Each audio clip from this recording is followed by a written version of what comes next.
In the near future, an unknown cosmic radiation affects Earth, triggering a drastic transformation. Some animals and plants undergo rapid evolution, turning into new species that humans come to call phantom beasts. Amid this era of change, Lai Wangxuan, an 18-year-old, works as a low-tier miner in a gold-tier phantom beast mine.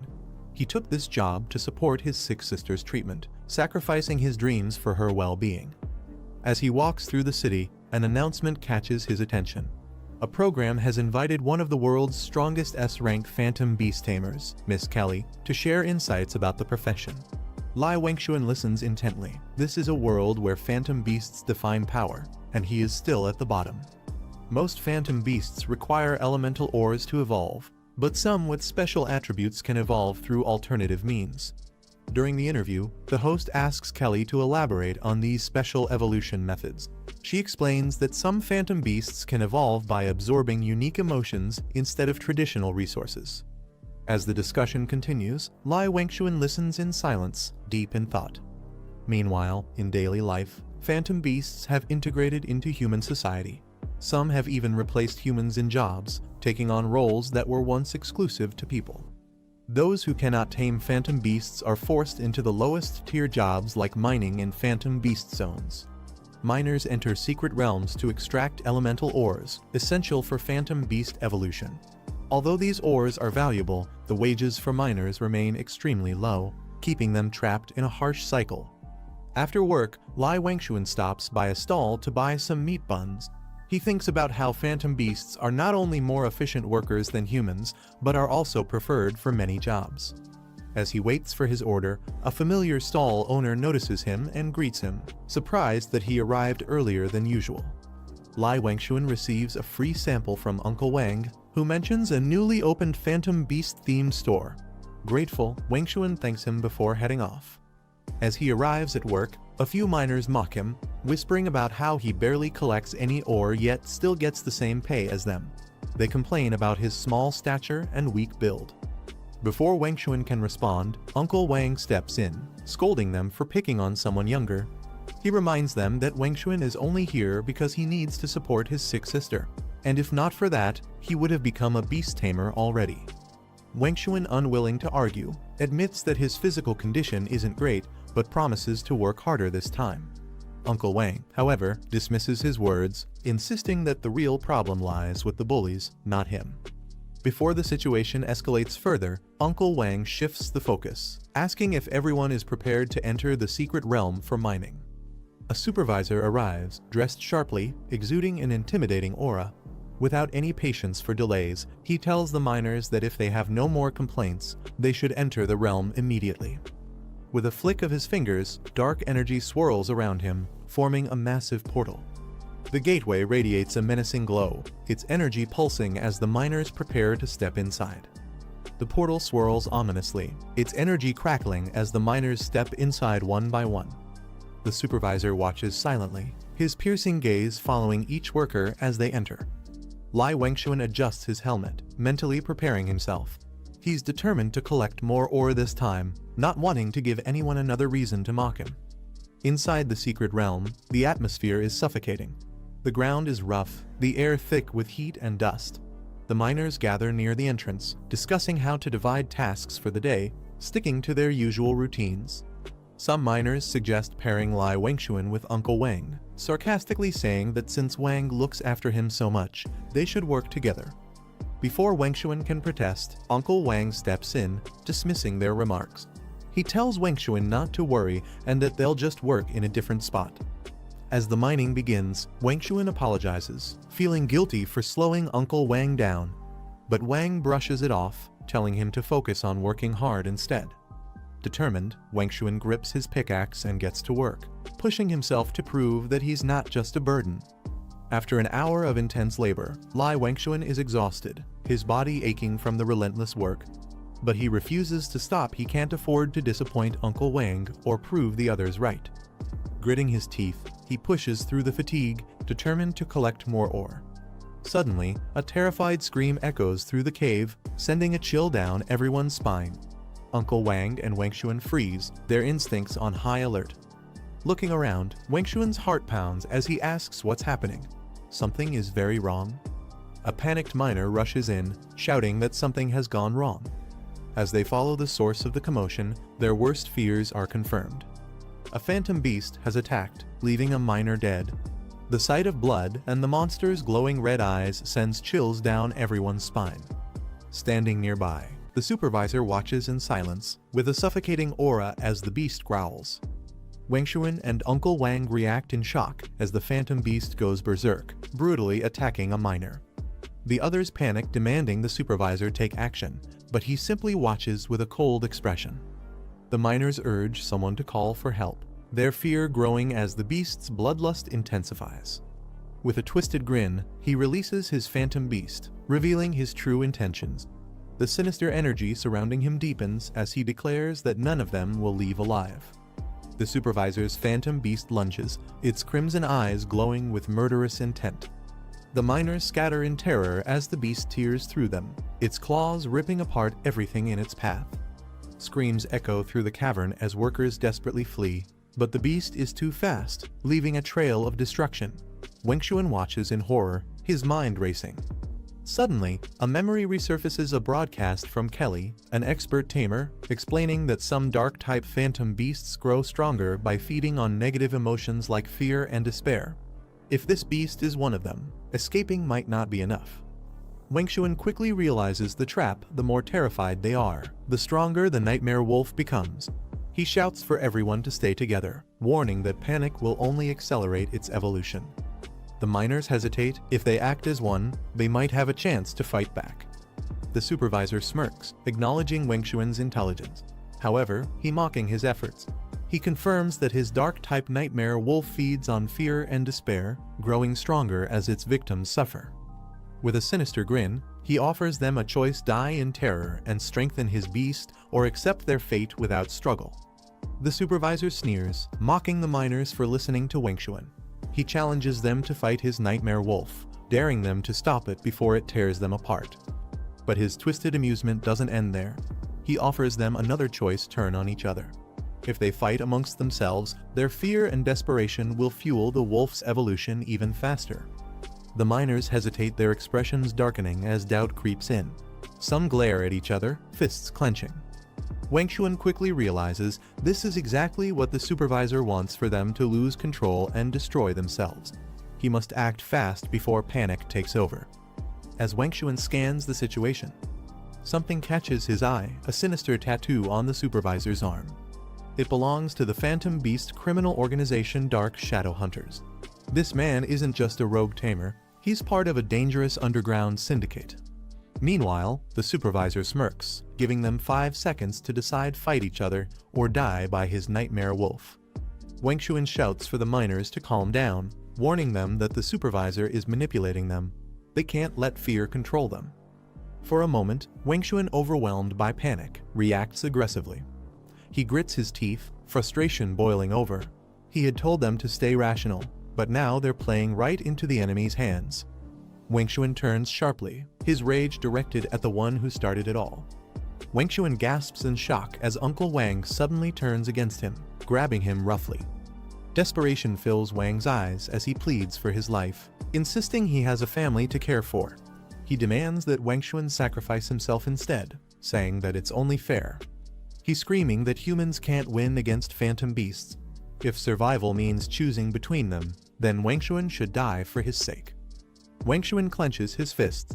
This wasn't just fear anymore, it was madness.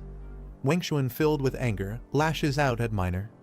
The miner striking him hard with a pickaxe, sending him crashing to the ground.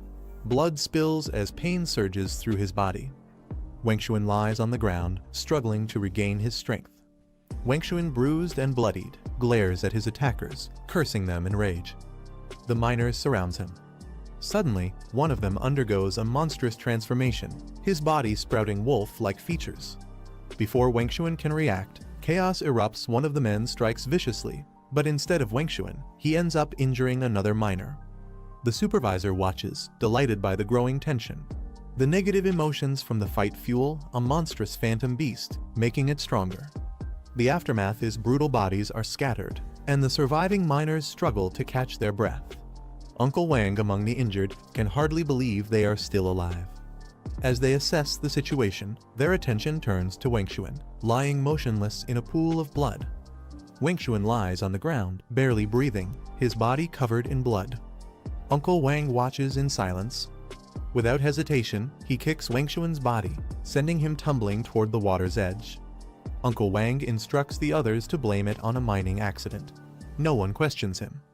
The miners finalize their cover story, ensuring they will all say the same thing before leaving the scene. Meanwhile, Wengshuan sinks deeper into the water, his consciousness slipping away. Despair washes over him as he questions if this is the end. A memory flashes his younger sister, smiling in her wheelchair, reminding him to return home early. The thought of leaving her alone fills him with dread. Determined, Wengshuan fights against death, clinging to the last shred of his will. He refuses to die not until he avenges himself and the one who betrayed him. As Wengshuan sinks deeper, an overwhelming force stirs in the darkness. Hatred, betrayal, and rage swirl around him. An entity watches his suffering. It sees potential this broken human can be used. The voice whispers through the abyss, offering power. A contract is made. Dark energy surges into Wengshuan's body, forcing an agonizing transformation. The water ripples still and silent, as if marking the end of Wengshuan. Then a hand bursts through the surface. Gasping for air, Wengshuan drags himself ashore, his body trembling. His eyes, once filled with helplessness, now hold a newfound determination. Catching his breath, Wengshuan scans his surroundings, realizing the attackers have already left. Dragging himself onto the rocky shore, he notices a small creature struggling nearby. Weak but determined, he reaches out. The pink creature coughs, drenched and exhausted. Then a shocking realization hits Wengshuan: his wounds are gone. His body, once battered and broken, is now completely healed. Wengshuan stares at the small strawberry cat, wondering if it was the one that saved him. But from what he knows, this creature shouldn't have healing abilities. Before he can think further, a holographic screen suddenly appears in front of him. Confused, he examines the glowing text, "Phantom Beast Evolution System activated." Another message appears, instructing him to form a contract with the strawberry cat. Becoming a phantom beast tamer was once an impossible dream for him. But now, could this be real? Wengshuan clenches his fists. If he wants revenge, he must become a phantom beast tamer. He locks eyes with the strawberry cat, still unsure why it's here. But the system's mission is clear: he must form a contract. Determined, he reaches out, his hand glowing with a faint light.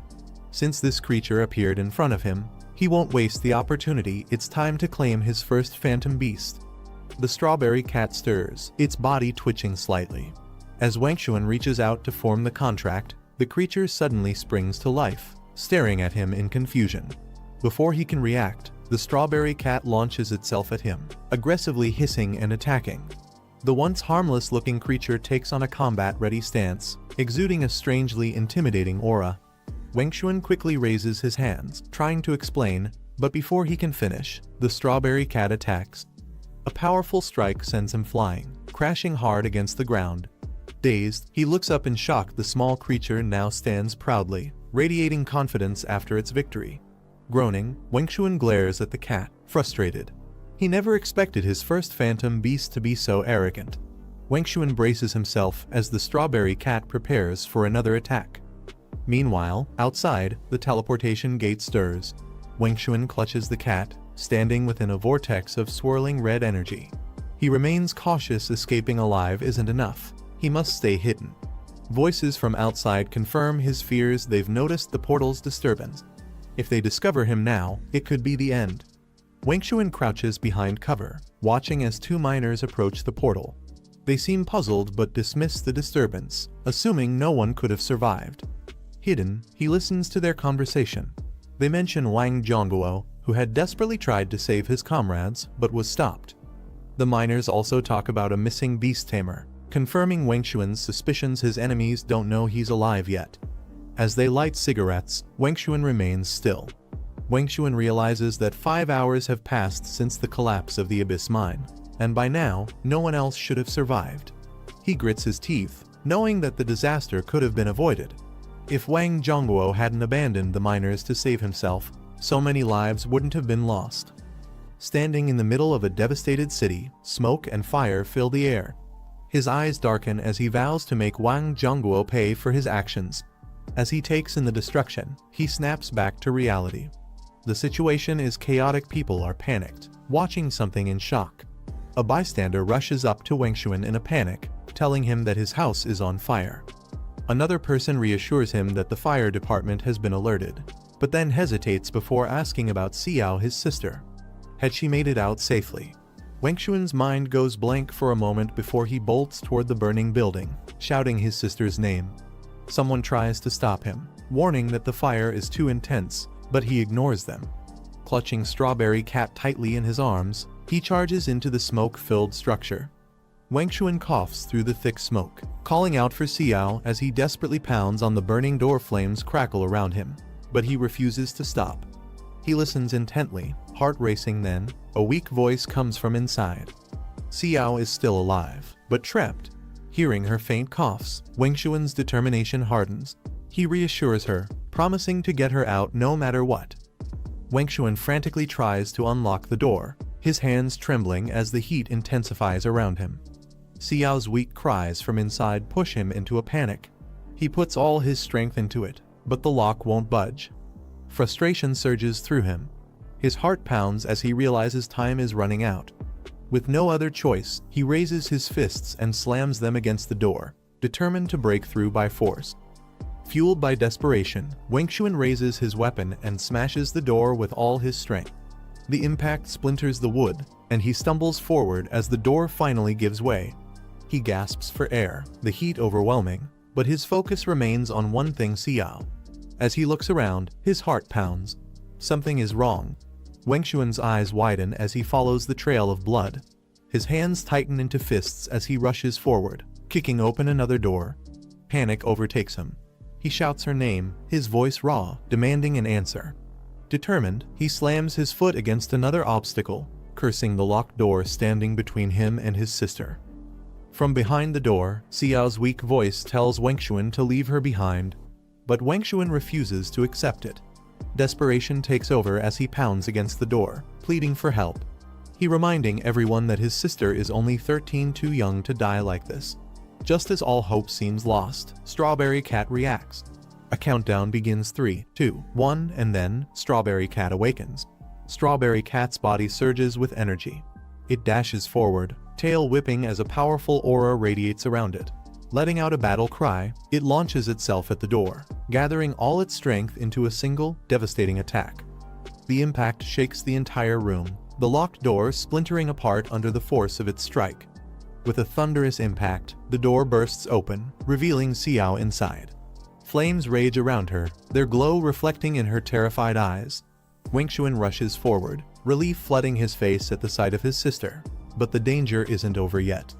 Strawberry Cat lets out a confident meow. As Wengshuan takes in the burning room, his gaze locks onto Xiao's wheelchair, surrounded by flames, on the hunting ground as people excitedly discuss their recent captures. One brags about catching a fiery fox, while another boasts about getting an ice snow dog. Nearby, Wengshuan sits quietly, observing the excitement. Two young men chat about testing their luck for a wind-type beast today. Wengshuan, however, clenches his fist, his determination unwavering. He must find a powerful beast and become a true beast tamer. His sister's safety depends on it. 12 hours earlier, Wengshuan's younger sister, looking distressed, holds on to Strawberry Cat, who seems equally frustrated. His younger sister, looking worried, suggests calling the police. She clutches Strawberry Cat tightly, still shaken. But Wengshuan refuses. Reporting it won't help. His real enemy isn't just some troublemaker, but a beast tamer who won't stop until he's dead. If they know he's still alive, they'll come for him again. Clenching his fist, he reassures her. He won't let her face danger ever again. At the hunting grounds, a group of onlookers mocks Wengshuan. They can't believe he wasted a contract slot on Strawberry Cat, calling him an idiot. With only 2 slots available for beginner tamers, choosing such a weak creature seems absurd. Meanwhile, Wengshuan notices the summoned beasts around him seem unusually weak. He examines a firehorn bull, but its stats are shockingly low. He continues to observe the summoned beasts. The ice snow dog, though at a low level, has decent stats and clear strengths and weaknesses. Another girl happily holds her pet, a cute bunny, which also has solid attributes and a special trait that reduces damage. But when Wengxuan looks at Strawberry Cat, something doesn't add up. He starts to doubt, could the problem be with Strawberry Cat itself? Then, he checks its stats. The results shock him. Unlike the others, Strawberry Cat has no elemental attributes, and its stats seem weak. But its special traits are extraordinary: enhanced movement speed, attack speed, and even increased damage output. Each ability is far beyond what a typical beginner beast should have. Suddenly, a boy dashes out in terror, screaming for help. Behind him, a cloud of dust surges. The spectators are stunned. This area is meant for low-level beasts, so how could a Stage 2 beast appear here? Some onlookers quickly realize if they manage to catch this high-tier beast, it would give them a massive advantage as beginner tamers. Someone questions the boy, asking if he saw what kind of beast it was. Panting, he admits he only caught a glimpse of a blur. It was moving too fast. But based on the speed, he guesses it's a lightning cat, a Stage 2 beast. Upon hearing this, excitement surges through the crowd. A powerful beast like that is an opportunity no one wants to miss. The group charges forward, eager to claim it for themselves. Wengxuan watches the commotion from afar, uninterested in joining the chaotic hunt for the lightning cat. But soon, he makes up his mind. Standing up, he calls out to Strawberry Cat, ready to set off on their own hunt for a beast. Strawberry Cat, however, is more interested in its snack. It stares at Wengxuan with a confused expression before giving a half-hearted meow. Annoyed, Wengxuan watches as his supposed partner continues munching away, completely ignoring him. He grabs Strawberry Cat, lifting it up in frustration. "Stop eating, time to work," he scolds. But Strawberry Cat isn't having it. It yowls in protest, wiggling its stubby legs in defiance. Moments later, it escapes and dashes off into the distance. Wengxuan shouts after it, telling it not to run around. But it's already too late. Strawberry Cat has ventured deep into a dangerous area. Following after, Wengxuan arrives at a rocky canyon. Though this place is meant for low-tier beasts, it's still a dangerous mystical beast zone. Yet, there's Strawberry Cat, bouncing around like it owns the place. As Wengxuan follows Strawberry Cat, a faint glow surrounds him, and thin purple threads float in the air. He hesitates. What is this? Before he can react, the threads tighten, and a terrifying realization dawns on him. A candy spider appears from the shadows, he towering over him. Wengxuan barely has time to dodge before the monster lunges. He stumbles backward, scrambling to escape as the massive spider's web traps him inside. Wengxuan quickly assesses the candy spider's stats. It's a normally gentle creature, but right now, it's in a full rage. Something must have provoked it, but what? As he thinks back, he realizes he might have accidentally triggered something when he arrived. Turning around, he finds Strawberry Cat standing there, looking way too pleased with itself. It doesn't take long for Wengxuan to put the pieces together. Strawberry Cat is the reason the candy spider went berserk. Frustration builds as he processes the ridiculous situation. Meanwhile, Strawberry Cat acts completely innocent. The candy spider lunges toward Wengxuan, its sharp fangs ready to strike. But before he can react, Strawberry Cat suddenly charges forward. Wengxuan panics. How could a low-level creature like Strawberry Cat possibly take on a higher-tiered candy spider? It's completely outmatched. The spider doesn't hesitate. With its powerful attack, it fires a deadly web blast directly at Strawberry Cat. Strawberry Cat's reckless charge ends in disaster. It gets completely wrapped up in the candy spider's silk, dangling helplessly in mid-air. Wengxuan watches in disbelief. At this moment, he finally understands why no beast tamer ever chooses Strawberry Cat. Before the candy spider can finish its prey, a mysterious hand suddenly snatches it away. With no time to think, Wengxuan grabs Strawberry Cat and makes a break for it, barely dodging another attack. Dust and webbing fly as the enraged candy spider chases after them. Wengxuan runs for his life, but the enraged candy spider isn't giving up. It's gaining on him fast. The spider fires a powerful venom blast, aiming straight at him. With no other choice, Wengxuan makes a split-second dodge, leaping through the air just in time. He narrowly avoids the attack, but something catches his eye mid-air. Strawberry Cat, still completely wrapped up in webbing. Just when Wengxuan thinks they've escaped, a sudden attack comes from behind. A powerful energy slash cuts through the air, heading straight for them. Caught off guard, Wengxuan and Strawberry Cat are sent flying, plummeting off a cliff. As they fall, the candy spider watches from above, seemingly content that its enemies are no longer a threat. But before Wengxuan and Strawberry Cat hit the ground, a massive burst of blue energy erupts from below. Just as the candy spider watches its prey fall, a chilling force strikes it from behind. The spider screeches in shock as ice rapidly spreads across its body, freezing it solid within moments. A boy steps forward, silently observing the frozen beast. With an unreadable expression, he stares down at the now helpless spider. As he crashing onto the grassy ground below, he groans, barely conscious, his vision blurry as he slowly regains awareness. Holding his head, he winces in pain, relieved that he's still alive despite the impact. As he tries to collect himself, a sudden noise catches his attention. He turns confused, only to find Strawberry Cat. Wangchuan hurriedly picks up Strawberry Cat, apologizing for earlier. He checks on it, but the creature remains silent.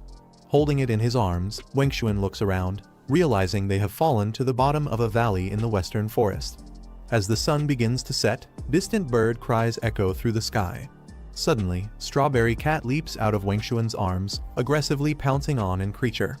With a powerful slap, it knocks the animal aside, causing it to cry out in shock. Wangchuan observes the defeated creature, recognizing it as a normally gentle species. However, something feels off. Why have all the beasts he encountered today been so aggressive? Strawberry Cat, who stands confidently, looking proud of its actions. Wangchuan wonders if the creature is just naturally hostile, but seeing its smug attitude, he can't help but feel irritated. Suddenly, he notices something strange about the fallen beast. As he steps closer, its condition worsens. A virtual interface appears, diagnosing it as being in a berserk and abnormal state. Wangchuan's expression hardens. If it's not just the creatures acting weird, then something about this valley itself is unnatural. Wangchuan, realizing the valley is unsafe, decides they need to leave before something happens to Strawberry Cat as well. Determined, he calls out to it, pointing toward a possible exit. However, instead of cooperating, Strawberry Cat simply turns away with an uninterested expression. Wangchuan's patience wears thin. Was this creature always this stubborn? As he tries to reason with it, Strawberry Cat suddenly dashes off in the opposite direction. Frustrated, Wangchuan yells after it, warning of the dangers around them. But the creature pays no attention, running deeper. He suddenly notices something unusual through the trees, a wooden house standing deep within the valley. Surprised, he stops and stares at the structure. A windmill spins gently on its roof, and the warm glow of sunset reflects off its wooden walls. Shocked, he questions how a human-made building could exist in such a remote and dangerous place. Turning to Strawberry Cat, he wonders if it led him here intentionally. The Strawberry Cat simply meows in response. As Wangchuan approaches the house, an eerie windmill creaks above, spinning slowly. He hesitates, sensing something unusual in the air. Red mist drifts around him, unsettling him further. Before he can process it, a sudden distortion warps his surroundings. The house flickers, dark symbols appearing all over its walls. Then, a terrifying noise echoes from within the house, deep, distorted, and unnatural. His heart pounds as he instinctively takes a step back. Strawberry Cat turns to Wangchuan, meowing as if instructing him to enter the house. After a brief pause, he sighs and picks up a sturdy branch from the ground just in case. With cautious steps, he follows the Strawberry Cat inside. The moment the door opens, a heavy, eerie atmosphere fills the air. Wangchuan covers his nose, grimacing. Whatever was in this house, it definitely wasn't normal. Wangchuan cautiously steps further into the dimly lit room, his pulse quickening. The unsettling glow reveals rows of metal cages, their iron bars rusted and stained. His breath catches as he realizes this place isn't just abandoned, it was used for something sinister. A faint whimper echoes from one of the cages. Turning towards the sound, he spots a trembling creature curled up inside. His eyes widen in shock. It's an Arctic hound, but its body is covered in wounds. Wangchuan turns to Strawberry Cat, asking if it can break the cage lock. Without hesitation, the creature leaps forward, slamming its paw against the metal with surprising force. The lock shatters instantly, sending broken pieces flying. Without wasting time, Wangchuan kneels beside the Arctic hound, carefully placing a hand on its weakened body. He asks if it's okay, his voice filled with concern. The creature weakly whimpers in response, barely able to move. Just then, a display appears, listing the Arctic hound's status: severely injured, malnourished, and on the brink of collapse. Wangchuan's expression hardens. Who could have done something so cruel? Wangchuan pulls out a small vial of healing potion, the lowest grade he has. It's not much, but it's better than nothing. Hoping it will help, he carefully opens the bottle.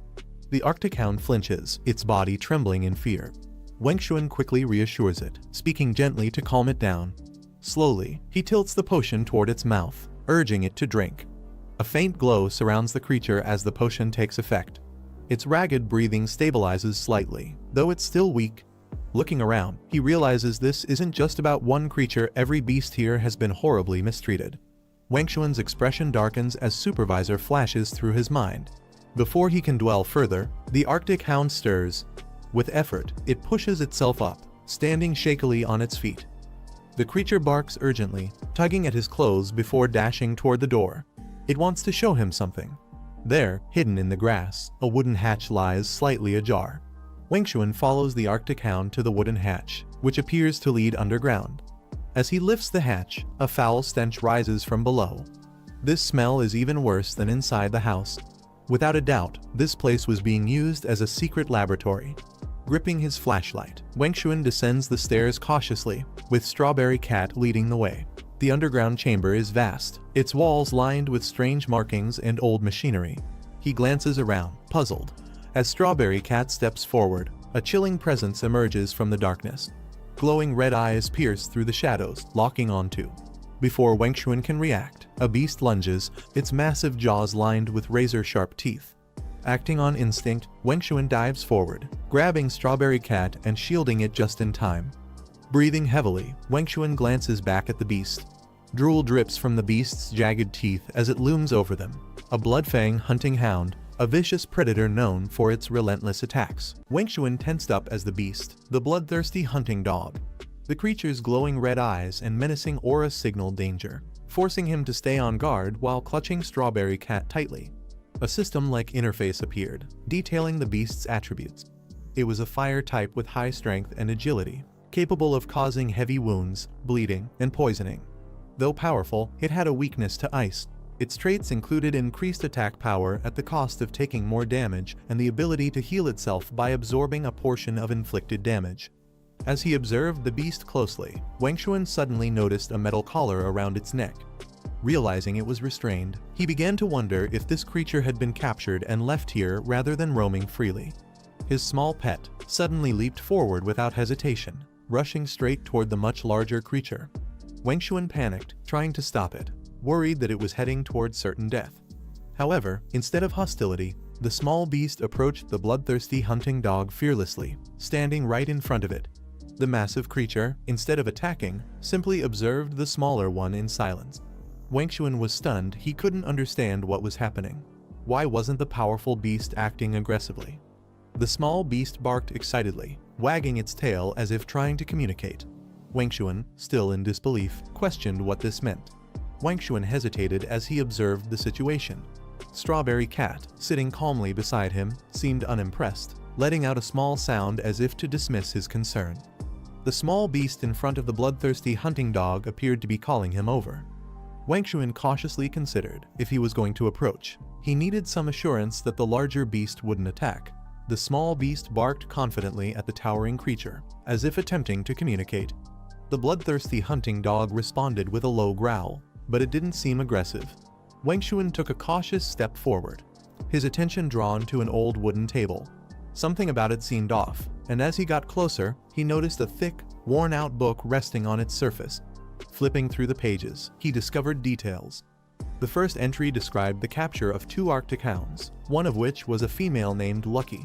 The researchers seemed excited about their new test subjects, treating them as nothing more than tools for experimentation. As he continued reading, another entry stood out. It documented an event on the 9th day. One of the Arctic hounds had shown aggressive behavior after being forced to consume the flesh of other creatures. The researchers noted their anticipation of its transformation. By the 15th day, one of the Arctic hounds had developed heightened aggression, showing a drastic increase in power. The researchers seemed pleased, noting that it was finally displaying the kind of monstrous rage they had hoped for. By the 20th day, the reports described something even more horrifying. The smaller Arctic hound had undergone unexpected changes. The researchers decided to push the experiment further, making it consume the flesh of the bloodthirsty hunting dog and even forcing it to eat parts of its own kind. They were eager to see if this would trigger an unnatural transformation. He clenched his fists, his expression darkening as he struggled to comprehend the cruelty of those responsible. Turning toward the bloodthirsty hunting dog and the small Arctic hound, he made his decision. No matter what, he was going to free them from this place. With firm resolve, he reassured them that he would get them out of here. He quickly came up with a plan. He instructed Strawberry Cat to break the chains while he worked on dismantling the collar restraining the bloodthirsty hunting dog. Without hesitation, Strawberry Cat grabbed a hammer. With a fierce strike, the chains shattered under the force of Strawberry Cat's attack. He watched in surprise. Was it just his imagination, or was Strawberry Cat actually following orders for once? Shaking off his thoughts, he turned back to the bloodthirsty hunting dog, focusing on unlocking the collar. Right now, freeing the beast was the priority. Wangchuan put all his strength into breaking the restraints, climbing on top of the bloodthirsty hunting dog to pull the collar loose. With one final effort, the lock snapped open, and the heavy metal restraint fell to the ground. As the last chain dropped, the once trapped beast took its first steps in freedom. Wangchuan collapsed to the ground, exhausted but relieved. He couldn't help but remark that years of mining work had built his endurance, otherwise, this would have been impossible. The small Arctic hound barked excitedly, urging him to hurry. Wangchuan chuckled, reassuring it that he just needed a moment to rest before rescuing its mother. Wangchuan prepared to remove the final chain restraining the bloodthirsty hunting dog. Just as he reached for it, the beast suddenly lunged at him with immense force. Caught off guard, he barely had time to react before being pinned down. Shocked, he shouted in confusion, demanding to know what it was doing. Before he could struggle free, distant noises echoed through the chamber. His instincts sharpened. Someone else was approaching. Could it be the people responsible for this cruel experiment? Wangchuan quickly took control of the situation, instructing Strawberry Cat to hide while they assessed the approaching threat. The bloodthirsty hunting dog, understanding the urgency, wrapped its broken chains around itself to maintain the illusion of still being restrained. Just as they finished preparing, a man suddenly stumbled down the stairs. Wangchuan's gaze locked onto the man, who was clearly terrified. The intruder fell to the ground, panicked and begging for his life. He swore that he wouldn't reveal anything, desperately pleading for mercy. Wangchuan recognized the man entering the room. He was the same beast tamer he had encountered at the entrance of the secret forest. The terrified intruder backed away as Wangchuan stepped forward, his presence alone enough to intimidate. Before he could press for answers, another man appeared carrying the small Arctic hound by its scruff. He reassured them that he wasn't interested in harming humans, only in breaking beasts. Wangchuan mind raced. This was the same person rumored to control second-tier phantom beasts in the forest. Could it be that this entire lab belonged to him? If so, things were about to get much more complicated. The man smirked, revealing that the sudden aggression of the Arctic hound wasn't natural, it was his doing. He had spread a special blood rose pollen throughout the secret forest, causing all phantom beasts to enter a berserk state and turn against each other. Wangchuan finally understood the source of the mysterious red mist he had noticed earlier. This man had deliberately turned the beasts against one another. The man pointed his gun at the terrified intruder, telling him it was time to die. The man pleaded desperately, swearing he wouldn't expose anything and even warning that if he disappeared, the church would come investigating. The man screamed in desperation, but the gunshot rang out, cutting him off. Blood splattered as Wangchuan's eyes darkened. Another life lost in this twisted place. The man smirked, as if this was nothing more than routine. With a twisted grin, the man mocked them, saying they were now part of his beast training experiment. Holding the trembling creature in his arms, he knew he couldn't fight recklessly. This was no ordinary opponent. He needed reinforcements. Wangchuan quickly formulated a plan. He told the bloodthirsty hunting dog that he would take its child to safety and return with reinforcements. But in order for this to work, he needed the beast to create a distraction and draw the man's attention. The bloodthirsty hunting dog's eyes burned with fury. It had been held captive, tortured, and used as an experiment for too long. With a menacing growl, it lunged forward, its broken chains rattling as it faced the man head-on. The man, unfazed, taunted the beast, mocking its aggression and acting as though it was just another toy for him to break. But this time, the bloodthirsty hunting dog wasn't going to be controlled. The man sneered, mocking the bloodthirsty hunting dog's sudden burst of energy. He wondered aloud if it was because the beast was enraged after witnessing a human's death. Meanwhile, Wangchuan took advantage of the distraction. carrying the small Arctic hound and moving towards the exit. But just as he turned the corner, an unexpected sight stopped him in his tracks. An entire passageway was now encased in ice. He reached out, touching the frozen wall in disbelief. Why was there an ice barrier blocking the escape route? Hovering in the air was an ice-type second-tier phantom beast, an ice demon moth. Realization struck Wengxuan. This wasn't a coincidence. This was a guardian beast, stationed here to prevent anyone from escaping. The man smirked as he spotted Wengxuan, calling him a little rat trying to escape. Without hesitation, he commanded the ice demon moth to freeze Wengxuan's legs. Reacting instantly, the moth launched a sharp ice spike toward Wengxuan and Strawberry Cat. Before he could escape, ice crept up his legs, locking him in place. Wengxuan gritted his teeth. His movements were now restricted. The man stands frozen as the massive bloodthirsty red dog snarls before him. Shocked, he wonders how this terrifying beast was released. Man notices a broken collar on the ground. He yells at the group in panic, blaming someone for removing the restraint and warning that the unleashed beast could kill them all. But Wengxuan holding his pet, Extreme Ice Dog. He tells the others that it's not certain yet this might be their chance for revenge. Bloodthirsty dog roars and charges forward, eyes glowing with savage rage. Man commands Ice Demonic Flower to intercept the beast, unleashing a chilling attack. The creature resists the assault and charges straight through. Frustrated, Man realizes the attack failed and calls it useless as he quickly retreats. Wengxuan holds the fading Extreme Ice Dog in his arms, realizing its power and the Ice Demonic Flower's consciousness are vanishing. Man shouts for backup, ordering all summoned beasts to attack the bloodthirsty dog. Multiple creatures charge forward, leaping into battle with fierce determination. One of the beasts lands a solid blow, striking the red dog with full force. Bloodthirsty dog launches a brutal attack, striking one of the beasts mid-air with a powerful blow. Two summoned monsters, a serpent and a red beast, prepare to counter, but hesitate under pressure. Man angrily threatens them, demanding they fight or face worse consequences. Pushed by fear, both creatures finally charge toward the bloodthirsty dog with fierce determination. The summoned beasts launch a desperate attack, landing blows on the bloodthirsty dog, but failing to slow it down. Man thinking they only need to distract the beast for a while before he makes his next move. Wengxuan tries to stop him from escaping as he runs off, while Strawberry Cat and the weakened Extreme Ice Dog chase after him. With fierce determination, Strawberry Cat dashes forward. Strawberry Cat leaps and slams into Man's chest, knocking him down with a direct hit. Man grits his teeth in pain as Strawberry Cat stands smugly beside him, proud of the attack. Wengxuan confronts the man, warning him not to run after everything he's done. Man awkwardly laughs it off, claiming he never intended to run in the first place, and put his hand on to a button. Wengxuan panics as he sees Man activate something dangerous and urgently shouts to stop him. But Man smirks and presses a switch, yelling that they're the real fools who should be running.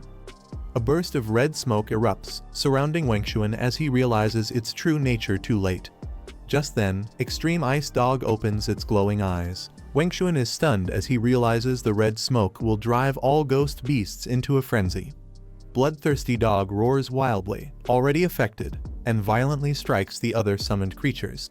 He grabs Man by the collar, furious that his reckless action could doom everyone, including himself. But Man mocks him with a smirk, claiming he's not foolish enough to die like the rest. He is suddenly thrown back by sharp spikes as Man activates a hidden trap. Man yells with confidence, claiming only they will die here while calling them fools. Bloodthirsty Dog, now fully affected by the red smoke, goes berserk and lashes out violently. Wengxuan realizes too late that the beast has entered a deadly frenzy and becomes alarmed. He grabs Strawberry Cat and Extreme Ice Dog, determined to escape before they also lose control from the red smoke. As he sprints away, a beast lunges from the side, nearly cutting off his path. Wengxuan manages to dodge and leap over icy terrain, landing safely but still on edge. Behind him, the Ice Demonic Flower stirs weakly. Wengxuan is shocked to realize it's still alive. Bloodthirsty Dog roars and charges straight at creatures. Wengxuan, who clutches Strawberry Cat and Extreme Ice Dog tightly in fear. He braces for impact as the beast closes in fast. Extreme Ice Dog suddenly lets out a determined bark. The red beast locks eyes with it, bloodthirsty dog suddenly halts its attack, frozen in place as icy energy surrounds it. Hen holds extreme ice dog and wonders if the beast somehow recognized him as its son, despite the madness from the red pollen. As Wangchuan calls out, Strawberry Cat leaps forward with fierce resolve to protect them. With a determined glare, Strawberry Cat charges into battle. Strawberry Cat unleashes its ultimate move, the absolute void god of war, Meow Meow Fist. A massive golden energy beam shoots upward, shaking the entire structure. The impact smashes through rock and metal, sending shockwaves through the area. Outside the building, the force erupts in a violent explosion, blowing apart the rooftop.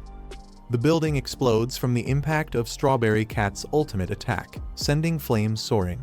Man stares in disbelief, trembling as he realizes the power of the Meow Meow Fist. Wangchuan steps forward through the smoke, declaring it's finally Man's turn to face justice. Terrified, Man begs for forgiveness, admitting his mistakes and promising never to repeat them. Man desperately offers all his ghost beasts, begging Wangchuan to spare his life just this once.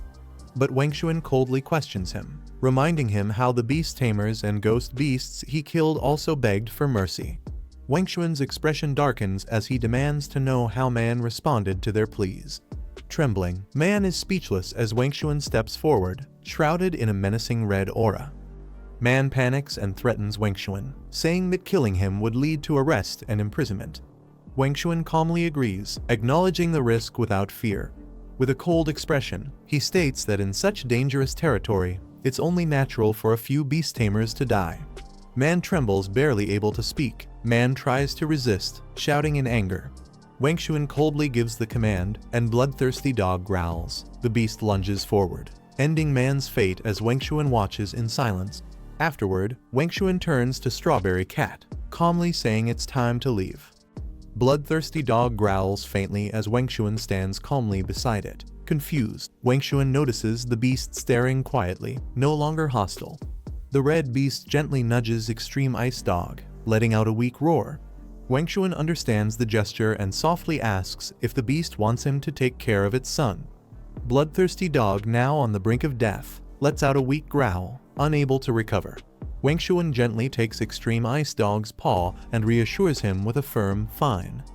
Holding the pup tightly, Wangchuan vows to raise and protect him until he's strong enough to stand on his own.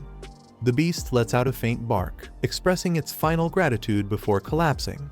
Bloodthirsty dog closes his eyes for the last time, passing away in peace. The next day, Wangchuan leaves the area with Extreme Ice Dog and Strawberry Cat by his side. As they approach a swirling portal, Wangchuan wonders how to form a contract with the two ghost beasts. Despite trying every known method, nothing has worked so far, leaving him puzzled. He decides to postpone the contract, noticing Extreme Ice Dog is too tired and needs rest. He checks the evolution requirements and finds the needed items aren't too difficult to obtain. As he reviews Strawberry Cat's evolution materials, he's stunned by the absurdly high requirements. Confused and skeptical, he suspects there must be a visual bug in the system. He decides the contract can wait, noticing Extreme Ice Dog is utterly exhausted as it drifts off to sleep. Nearby, Strawberry Cat stretches awake. Wangchuan overhears two workers discussing recent deaths in the secret territory's mines. One reluctant miner agrees to investigate the mine, steeling himself before entering. As he steps inside, a faint cry for help echoes through the darkness inside the mine. A mutated beast with glowing red eyes lunges at a terrified man, who screams for help. The beast lets out a feral roar before sinking its fangs into the man's shoulder. The attack is brutal, claws tear through flesh as the victim cries out in agony. The beast, now covered in blood, crouches low in the shadows. The supervisor smirks sinisterly, mocking his servant for being such a loyal dog and praising himself for sparing him earlier. Wang bows respectfully, declaring his loyalty to the master with deep reverence. The supervisor boasts about using the servant to kill more than 10 miners, which has helped his nightmare wolf reach the verge of another evolution. As a reward, he hands over a ghost beast orb, one authorized by their organization, praising the servant's performance with a chilling smile. Wang, overwhelmed with excitement, asks if the reward means he can become a beast tamer too. The supervisor smiles slyly and confirms, reassuring him that the organization rewards those who contribute. Grateful, Wang bows deeply, thanking him profusely for the honor and opportunity. Coldly, the supervisor orders him to dispose of the miners' bodies, hinting they'll capture more victims tomorrow. He obediently agrees. The next day at the forest mine, several people gather at the clearing. Wang notices Wengshuan approaching and seems curious. He greets the Wengshuan, trying to start a conversation with polite. Suddenly, Wengshuan's expression turns dark as he recognizes Wang Jiangku and angrily curses him, revealing past hostility. Wang sized him up and introduced himself as the leader of the mining team, warning that hard work awaited him. Wengshuan slowly turned his head. Suddenly, another person stepped forward, calling out to Wengshuan and drawing attention. A young girl, offended by Wengshuan's indifferent attitude, scolded him for being disrespectful toward leader Wang. But Wengshuan calmly asked who she was. The girl stood confidently with hands on her hips, introducing herself as Chen Lai. She announced that she'd be joining leader Wang in the mine today. Wengshuan narrowed his eyes, thought to himself that the girl must be crazy, and questioned why children were part of the mining crew. Chen Lai snapped back, furious at being mistaken for a child. Wengshuan mentioned that minors weren't even allowed in the mine, which only made her angrier as she yelled that she was an adult. Before the argument could escalate, Wang stepped in and called the team to order. He instructed everyone to prepare, announcing that they would now head into the mine. As the group prepared to enter the mine, Wengshuan wondered if it was her first time underground. Meanwhile, Chen Lai was determined to prove herself and clear her name by uncovering the truth behind past accidents in the mine. Wang stood before the swirling red portal and rallied the team, calling them to move out together. The team followed behind, stepping into the glowing portal one by one. Inside the mine, Wengshuan acknowledged that he had returned to this place once again. He watched Wang closely. He warned himself that if Wang turned out to be the kind of person he feared, there would be consequences. Wang held up a red crystal, explaining to the team that it was the fire cloud mineral they were here to extract. He instructed everyone to form teams of at least 2 members. He reminded them to stay alert and to immediately report any accidents during the operation. With that, he ordered the team to begin working. The miners quickly grouped up, calling out to their teammates. Chen Lai joined the others, and the team prepared to begin the mining task with a mix of excitement and responsibility. Chen Lai stood in silence, her face hidden behind her bangs. She seemed isolated, not approached by anyone as teams began to form around her. Wengshuan took notice, surprised to see her still unpartnered while others had already teamed up. He calmly offered to team up with her if she didn't have anyone else to go with. Chen Lai snapped back, blushing slightly. She insisted she didn't need a partner, claiming she had plenty of strength, and even accused Wengshuan of being the one who looked like a loner. Wengshuan turned away, ready to find someone else to team up with after Chen Lai's harsh response. He calmly said he would ask someone else instead. But just as he began to leave, Chen Lai grabbed his sleeve, stopping him. Trying to hide her real feelings, she claimed she was only helping him because he seemed pathetic. Still, she warned him not to make her look bad. Wengshuan glanced at her with mild surprise. He asked if it was Chen Lai's first time inside the mine. Flustered but trying to sound confident, she replied that she was physically strong and could handle it. Wengshuan clarified that wasn't his concern. His warning was about Wang Jiangguo. He told her to stay away from him. Chen Lai paused, surprised by the sudden warning. She asked if Wengshuan knew something about Wang. Wengshuan didn't respond directly. He turned away, saying it was just advice. Whether she followed it or not was up to her. Chen Lai reached for the glowing red mineral, her hand trembling from fatigue after hours of labor in the mine. She sighed heavily, realizing that mining was far more exhausting than she had imagined. Wengshuan noticed her condition and approached calmly, suggesting she take a break and rest for a while. Before she could respond, a sudden scream echoed through the mine, both startled by the loud noise coming from deeper inside. Chen Lai asked what was happening. Wengshuan sensed trouble and muttered that he knew something would go wrong. Without hesitation, both of them rushed toward the source of the noise. Upon arrival, they froze in shock. Before them stood a massive cluster of glowing red crystals. The other miners gathered around, staring in awe at the enormous mineral formation. The miners stared in awe at the massive crystal formation, wondering how much it could be worth. Their excitement exploded, some shouting they were rich. One of the men, thrilled with the discovery, claimed the largest share for himself, laughing as he imagined his sudden fortune. His teammate joked that he was now a millionaire, estimating the crystal's value at over 5 million. The group started talking about celebrations and rewards, but away from the group, Wang Zhongguo glared possessively at the crystals. He declared that the stones belonged to him alone. Wang's expression darkened. He thought to himself that if the beast tamer hadn't been absent gathering materials, the massive crystal would have belonged to him instead. Driven by ambition, Wang placed his hand on the crystal, contemplating murder. If he killed the man now and kept the mineral, he believed he could surpass even the beast tamer in power. Meanwhile, one of the miners approached Wang, proudly confirming the share distribution. 60% for him, 10% for the association, and the rest split among the team.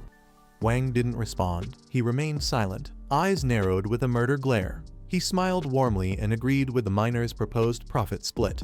But behind that smile, his hand quietly gripped a hidden dagger and stabbed unsuspecting miner's chest, blood splattering as betrayal struck swiftly. The man gasped in agony, his eyes wide in disbelief as his life slipped away from the sudden, brutal betrayal. Wang Zhongguo stood menacingly over the body. The surrounding miners froze in shock. Panic spread fast. One of the workers shouted that Wang had killed someone, while others looked around in fear. With a crazed look, Wang raised his weapon and declared the crystal belonged to him alone. Wangxuan warned Wang that if he was done acting like a human, he shouldn't be surprised by what was coming next. The miners surrounded Wang Zhongguo, shouting his name in alarm. Wang's wondering how the police had managed to infiltrate the team without him noticing. Chen Lei suddenly pointed a gun at Wang, commanding him to drop his weapon. The surrounding miners were shocked to realize there had been police among them all along. Wang narrowed his eyes. He hadn't expected the girl to be armed, and now his plan was spiraling out of control. Chen Lei ordered the others to help the injured and call for an ambulance. The miners quickly responded while she kept Wang Zhongguo at gunpoint. Wang clapped mockingly and admitted he hadn't expected her to be a cop. Chen Lei questioned how he thought he could keep his crimes hidden. Watching from behind, Wangxuan something didn't feel right. Wang Zhongguo was surrendering far too easily. Wang stood calmly with a smirk on his face, his hands raised. Wangxuan's eyes widened in panic as he saw danger approaching. He shouted at Chen Lili, warning her to move out of the way immediately. Before she could react, a powerful purple strike hit her directly, sending a shockwave through her body. Chen Lili winced in pain, her body battered and wounded from the sudden attack. The force knocked her off her feet, sending her tumbling backward through the air. Chen Lili tried to rise. Panic filled her eyes. She couldn't move at all. Hovering above her was a massive dark creature. Its glowing red eyes locked onto her as the system identified it, a venomous stage ghost beast. From above, Wang Zhongguo sneered. He revealed this had been his plan all along, mocking them for underestimating him. As Chen Lili struggled helplessly, Wang raised his gun with a wicked grin, vowing to make her disappear for daring to oppose him. Despite being injured, Chen Lili warned everyone to escape. Wang's eyes flared with fury. He roared for them to stop, raising his weapon as a deadly warning. He threatened the miners, saying if anyone dared to move, he'd kill them on the spot. Fear spread through the group as they froze in place. With a twisted smile, Wang made a sickening offer promising safety if someone among them would kill Chen Lili, the officer standing in his way. Chen Lili tried to rally the group, shouting that he only had 3 bullets left. She couldn't take them all down. He urged someone to escape and call for help. Wang Zhongguo laughed mockingly. He challenged them, asking who would be the first fool to take a bullet. He claimed they'd all choose survival over loyalty just like he once did. Before he could continue his speech, Wangxuan suddenly charged forward and landed a powerful punch to Wang's face. The impact sent Wang flying, his body thrown back by the force of Wangxuan's decisive attack. Wang Zhongguo's body skidded violently across the ground, crashing hard after Wangxuan's powerful strike. Wangxuan lowered his hood and stepped forward. He greeted Wang with a chilling familiarity. "Long time no see." He then revealed his identity fully, asking if Wang still remembered his face. Wang's eyes widened in disbelief. He shouted in shock, realizing the man standing before him was Lai Wangxuan, someone he thought was long dead. Wangxuan calmly asked if Wang had already suspected the truth about his survival. Wang admitted he had. He revealed that he planned to burn Wengshuan's sister alive. But when no fire was reported the next day, he realized they must have survived. With a twisted grin, Wang recalled how he stabbed Wengshuan multiple times and let the miners beat him nearly to death, yet the boy still refused to die. Meanwhile, the other miners watched in fear. Their hope had crumbled. If even the police were helpless, what chance did they have? Wang Jiangguo repeated his cruel demand: kill the two standing against him, and the rest would be allowed to live. The miners froze in disbelief. One of them realized with horror that Wang was trying to make them his accomplices. Wang smirked coldly, claiming that once they all got their hands dirty, he'd have no reason to eliminate anyone. Facing this twisted logic and fearing for their lives, one miner gritted his teeth and admitted they had no choice left. Surrounded by miners holding weapons, Wengshuan stood calmly. He reminded them that their actions were their own choice, he wasn't forcing them. The miners stepped forward, clenching their tools, justifying their approach with the belief in survival of the fittest.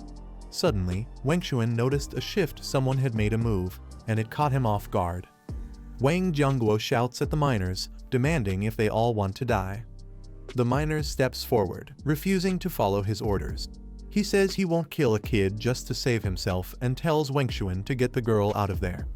Wengshuan is momentarily stunned by the miners' bravery. Enraged, Wang Jiangguo warns that if anyone chooses death, they'll only have themselves to blame. Wang furiously pulls the trigger, shouting for everyone to die. A sudden flash of blue light shoots across the scene, shocking the miners. One of the miners is struck directly by the beam and cries out in pain. The others stare wide-eyed, confused and terrified, asking what that strange light was. Wang stares in shock, recognizing the boy and realizing something terrifying. Wengshuan reveals himself with a blue ghost beast on his shoulder. He's a ghost beast tamer. The other miners cheer with relief, believing they're finally safe thanks to the boy's power.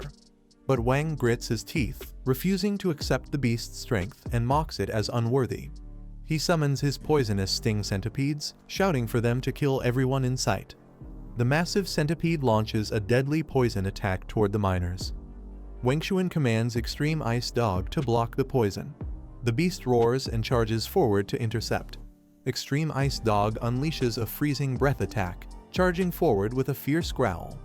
A massive ice blast collides directly with the incoming poison cloud. The freezing wave surges through the battlefield, heading straight for the centipede. The poisonous sting centipede is struck by the ice. The centipede beast is hit hard by the ice attack, but suddenly crashes into the ground. Everyone watches in shock as the creature vanishes underground. Someone yells for Lai Wengshuan to be careful. Wang laughs maniacally, pleased with the unexpected turn. He mocks Wengshuan, saying if he kneels and begs now, he might spare his life. Wengshuan coldly declares that no matter how much Wang Jiangguo begs, he would never spare his life. Enraged, Wang commands the poisonous centipede to kill Wengshuan on the spot. A glowing purple spike erupts from the ground right near Wengshuan's feet, catching him off guard. The monstrous centipede bursts out, charging toward Wengshuan with deadly intent. A powerful beam of pink energy launches with immense force toward the centipede. The attack strikes the poisonous centipede head-on, piercing through its body.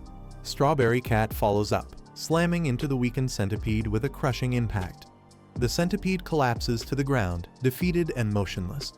Wang is stunned at the sight of the Strawberry Cat beast. He can't believe a Strawberry Cat is real. Wengshuan stands firm with both his ghost beasts Extreme Ice Dog and Strawberry Cat blocking the path. He declares that escape is no longer an option. Wang panics and yells in disbelief, questioning how Wengshuan could possibly have two ghost beasts under his control. Wang picks up a weapon and charges at Wengshuan, shouting with resolve, ready to end it. Just as Wengshuan prepares to strike, Chen Lai jumps onto him, pleading for him to stop. Tears in her eyes, she begs him not to kill anyone, promising to ensure Wang is brought to justice properly. They fall together to the ground. She gasps, pinned beneath him, struggling to breathe. The Strawberry Cat watches the scene unfold with amusement. The miners rejoice, relieved that the danger has finally passed, even though they regret losing the minerals. Meanwhile, Wang is handcuffed, signaling the end of his crimes. Chen Lai tells Wang it's time to face justice and orders him to come to the station. She then turns to Wengshuan, demanding answers about what he's really up to. Chen Li quickly urges everyone to evacuate the area immediately. Suddenly, the ground shakes violently beneath her. Wengshuan realizes the earlier battle damaged the mine's structure. It could collapse any second and warns everyone to run. The miners panic and flee as rocks begin falling from above. The entire mine is on the verge of collapse. As the mine collapses, miners flee in panic, dodging falling rocks while chaos erupts around them. Chen Li struggles to move, her body still weak and unable to run, despite her willpower. She looks up in horror as a massive boulder plummets directly toward her from above. Just in time, Wengshuan dives in and shields her, narrowly saving her from being crushed. Wengshuan commands Strawberry Cat and Extreme Ice Dog to escort Chen Lili out, while he stays behind to handle Wang Zhongguo. He urges Chen Lili to leave quickly, promising to take care of things himself. She hesitates, then agrees with concern. As Wengshuan turns around, a loud crack above signals danger. Rocks begin to fall directly toward him. With quick reflexes, Wengshuan leaps back just as a massive boulder crashes down where he stood. From the outside, Chen Lili yells to check on Wengshuan. He responds firmly, urging her to escape while he finds another way out. Inside the collapsing mine, Wengshuan stands calm while Wang chuckles ominously, his hands still cuffed. Wang mocks Wengshuan, declaring they'll both die together in the collapse, claiming it's Wengshuan's fate for opposing him. Wengshuan steps forward with a cold glare, vowing with finality that he'll never forgive Wang Zhongguo. He clenches his fist and steps forward, stating he didn't spare Wang Zhongguo out of mercy, but because there were witnesses. Now, he's made sure no one will see.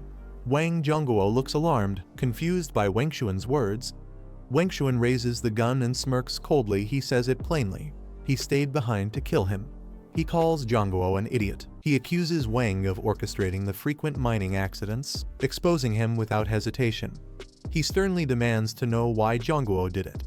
Panicked, he shouts that he was forced. He had to help them kill or else they'd expose his past murders. Wengshuan narrows his eyes, asking if he refers to the beast tamer from that day, connecting the events. Terrified, Wang begs for his life, offering to help trap the other beast tamer. But Wengshuan coldly raises his gun and says it's not necessary. Zhongguo's fate is already sealed. With no hesitation, Wengshuan fires multiple rounds at the ceiling above Wang. A massive boulder begins to fall as Wang looks up in shock. Wang screaming for help as the massive boulder falls toward him. The rock crashes down with a thunderous impact, burying him completely. Wengshuan walks over to the wreckage, questioning if people only beg for help when it's their own lives at stake. Without remorse, he calls Wang trash and turns away, ending it coldly. A mysterious purple mist starts rising from Wang's crushed body as Lai Wengshuan unfazed by this. The mist is flee from the cave. Outside the cave, the survivors alongside Strawberry Cat and Ice Dog frantically dig at the collapsed entrance. Chen Lili shouts for everyone to dig faster, desperate to save Wengshuan and Wang, still trapped inside. The Strawberry Cat and Ice Dog are still trying to dig. Suddenly, the cat notices a strange energy emerging from inside. A surge of dark purple energy bursts from the collapsed entrance, alarming the Strawberry Cat. Trying to resist the energy, the Strawberry Cat screams as it gets engulfed in a purple aura. The cat falls to the ground in pain, unable to handle the overwhelming power trying to consume it. One of the workers notices that the Strawberry Cat has fainted. He tells the others to bring it over for fresh air. They gently carry the unconscious Strawberry Cat to a safe spot near the cliff. Promising the cat they'll rescue its owner, the workers look determined as they return to help. In the hospital building under the night sky, Wengshuan suddenly jolts upright in bed, gasping in confusion. Looking around the dimly lit room, he realizes he's in a hospital. Next to him, the Extreme Ice Dog and Strawberry Cat, his loyal pets, are fast asleep at the edge of the bed. Staring at them, Wengshuan's expression softens. He reflects quietly, knowing if it weren't for these two, he would have died in that mine with Wang Zhongguo. Their bravery saved his life. A voice echoes from the doorway, asking if he's awake. A woman walks into the room confidently. Wengshuan asks if she's the doctor.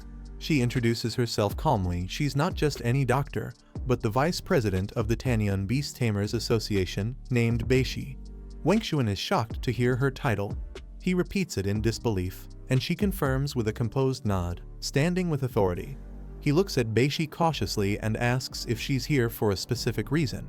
She nods and glances toward the sleeping strawberry cat and extreme ice dog, explaining that her visit concerns the two ghost beasts beside him. She reveals that Wangxuan isn't registered with the Beast Tamers Association and doesn't have a license. By law, the two beasts must be confiscated. Panic sets in as he thinks about losing his pets. He knows he can't afford to be without them, they're his only protection. Beishi calmly tells Wangxuan not to panic. She has a proposal for him instead of taking his beasts immediately. She offers him a chance to officially become a beast tamer. If he passes the exam, he'll be allowed to keep his pets. He asks what happens if he fails. She explains that he can keep trying, he just needs to succeed eventually. There's no limit on attempts. Wangxuan looks at her seriously and asks why she's giving him such an opportunity. She explains that during the tunnel collapse, the workers saw everything. Wangxuan's beasts worked desperately to clear the blocked path. He listens closely, waiting for her to finish. She glances at the sleeping pets and says she believes they're not ordinary beasts. Beishi explains that all wild beasts are naturally hostile toward humans. Only through a tamer's contract can they cooperate and form a bond.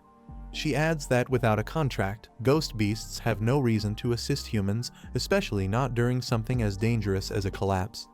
Her curiosity grows as she questions how Wangxuan managed to gain the loyalty of two ghost beasts without any contract. Their decision to save him is highly unusual. Wangxuan, realizing her point, admits he can't refuse her offer. Beishi smiles slightly, acknowledging his wit and potential. She believes he might truly become a capable beast tamer. He lowers his head and mutters bitterly that calling himself a lab rat would probably be more accurate than a candidate. Beishi crosses her arms and replies coolly, telling him to think whatever he wants, it doesn't change the situation. He accepts her challenge and asks when the exam will take place. She walks to the window and says to contact her once he's fully recovered.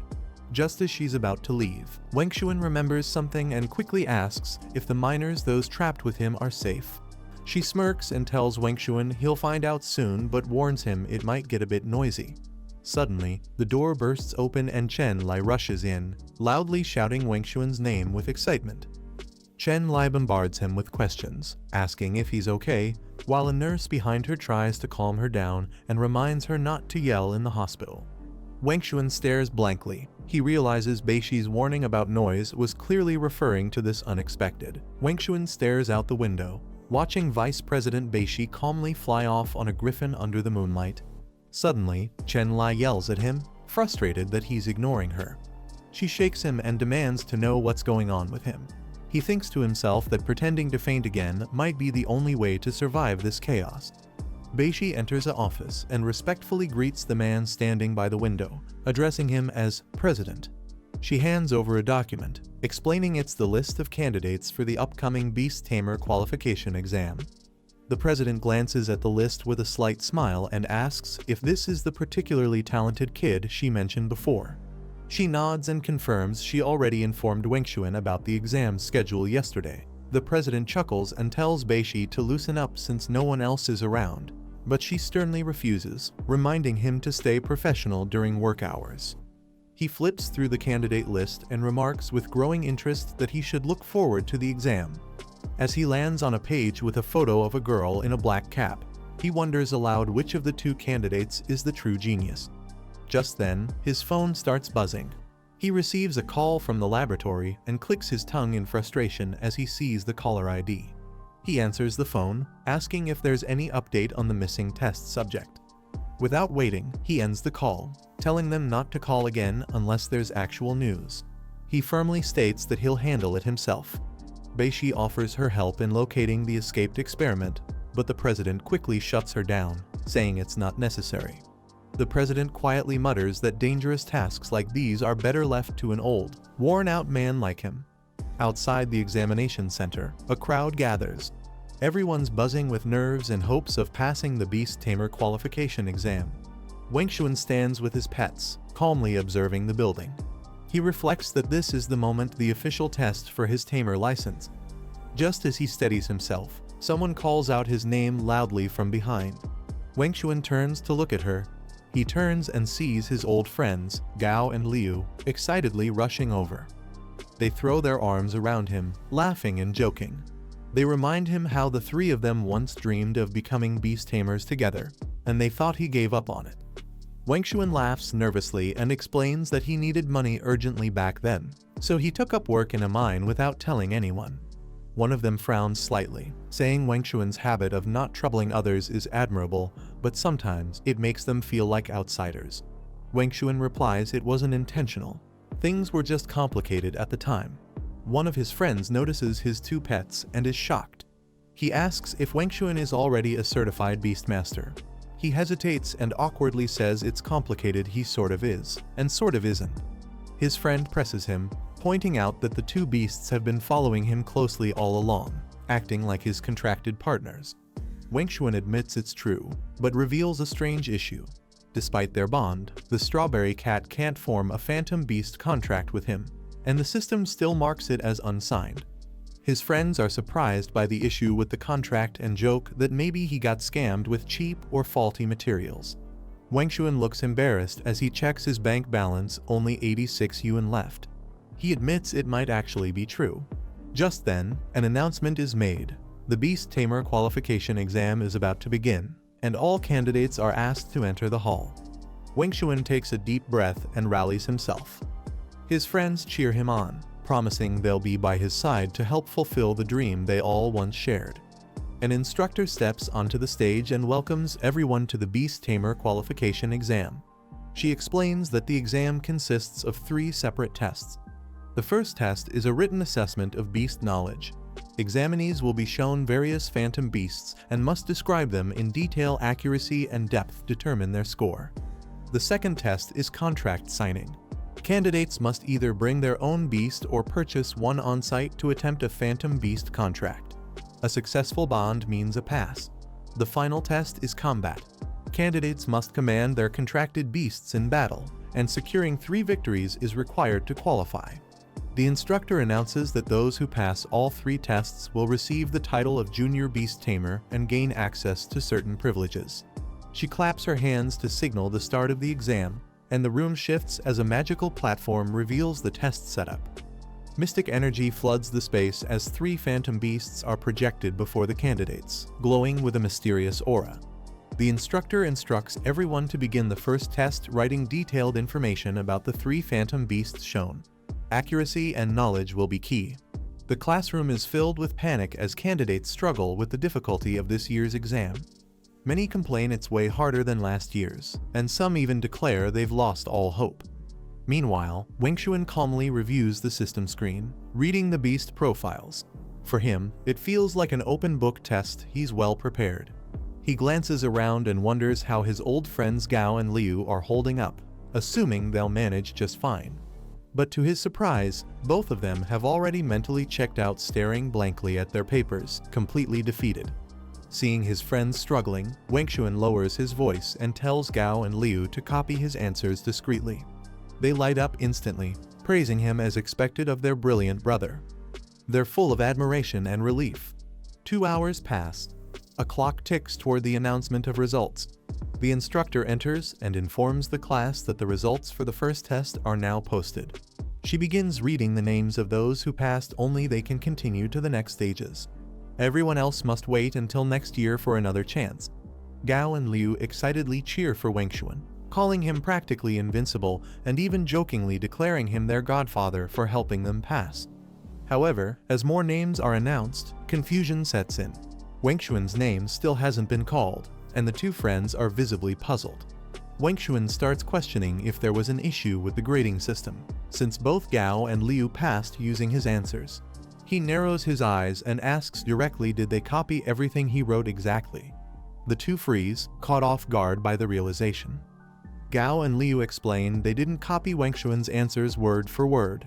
They altered a few parts to avoid suspicion and proudly say they're still sharp with tricks like these. Wengshuan pauses, thinking hard. Could it be that the edits his friends made were actually the correct parts?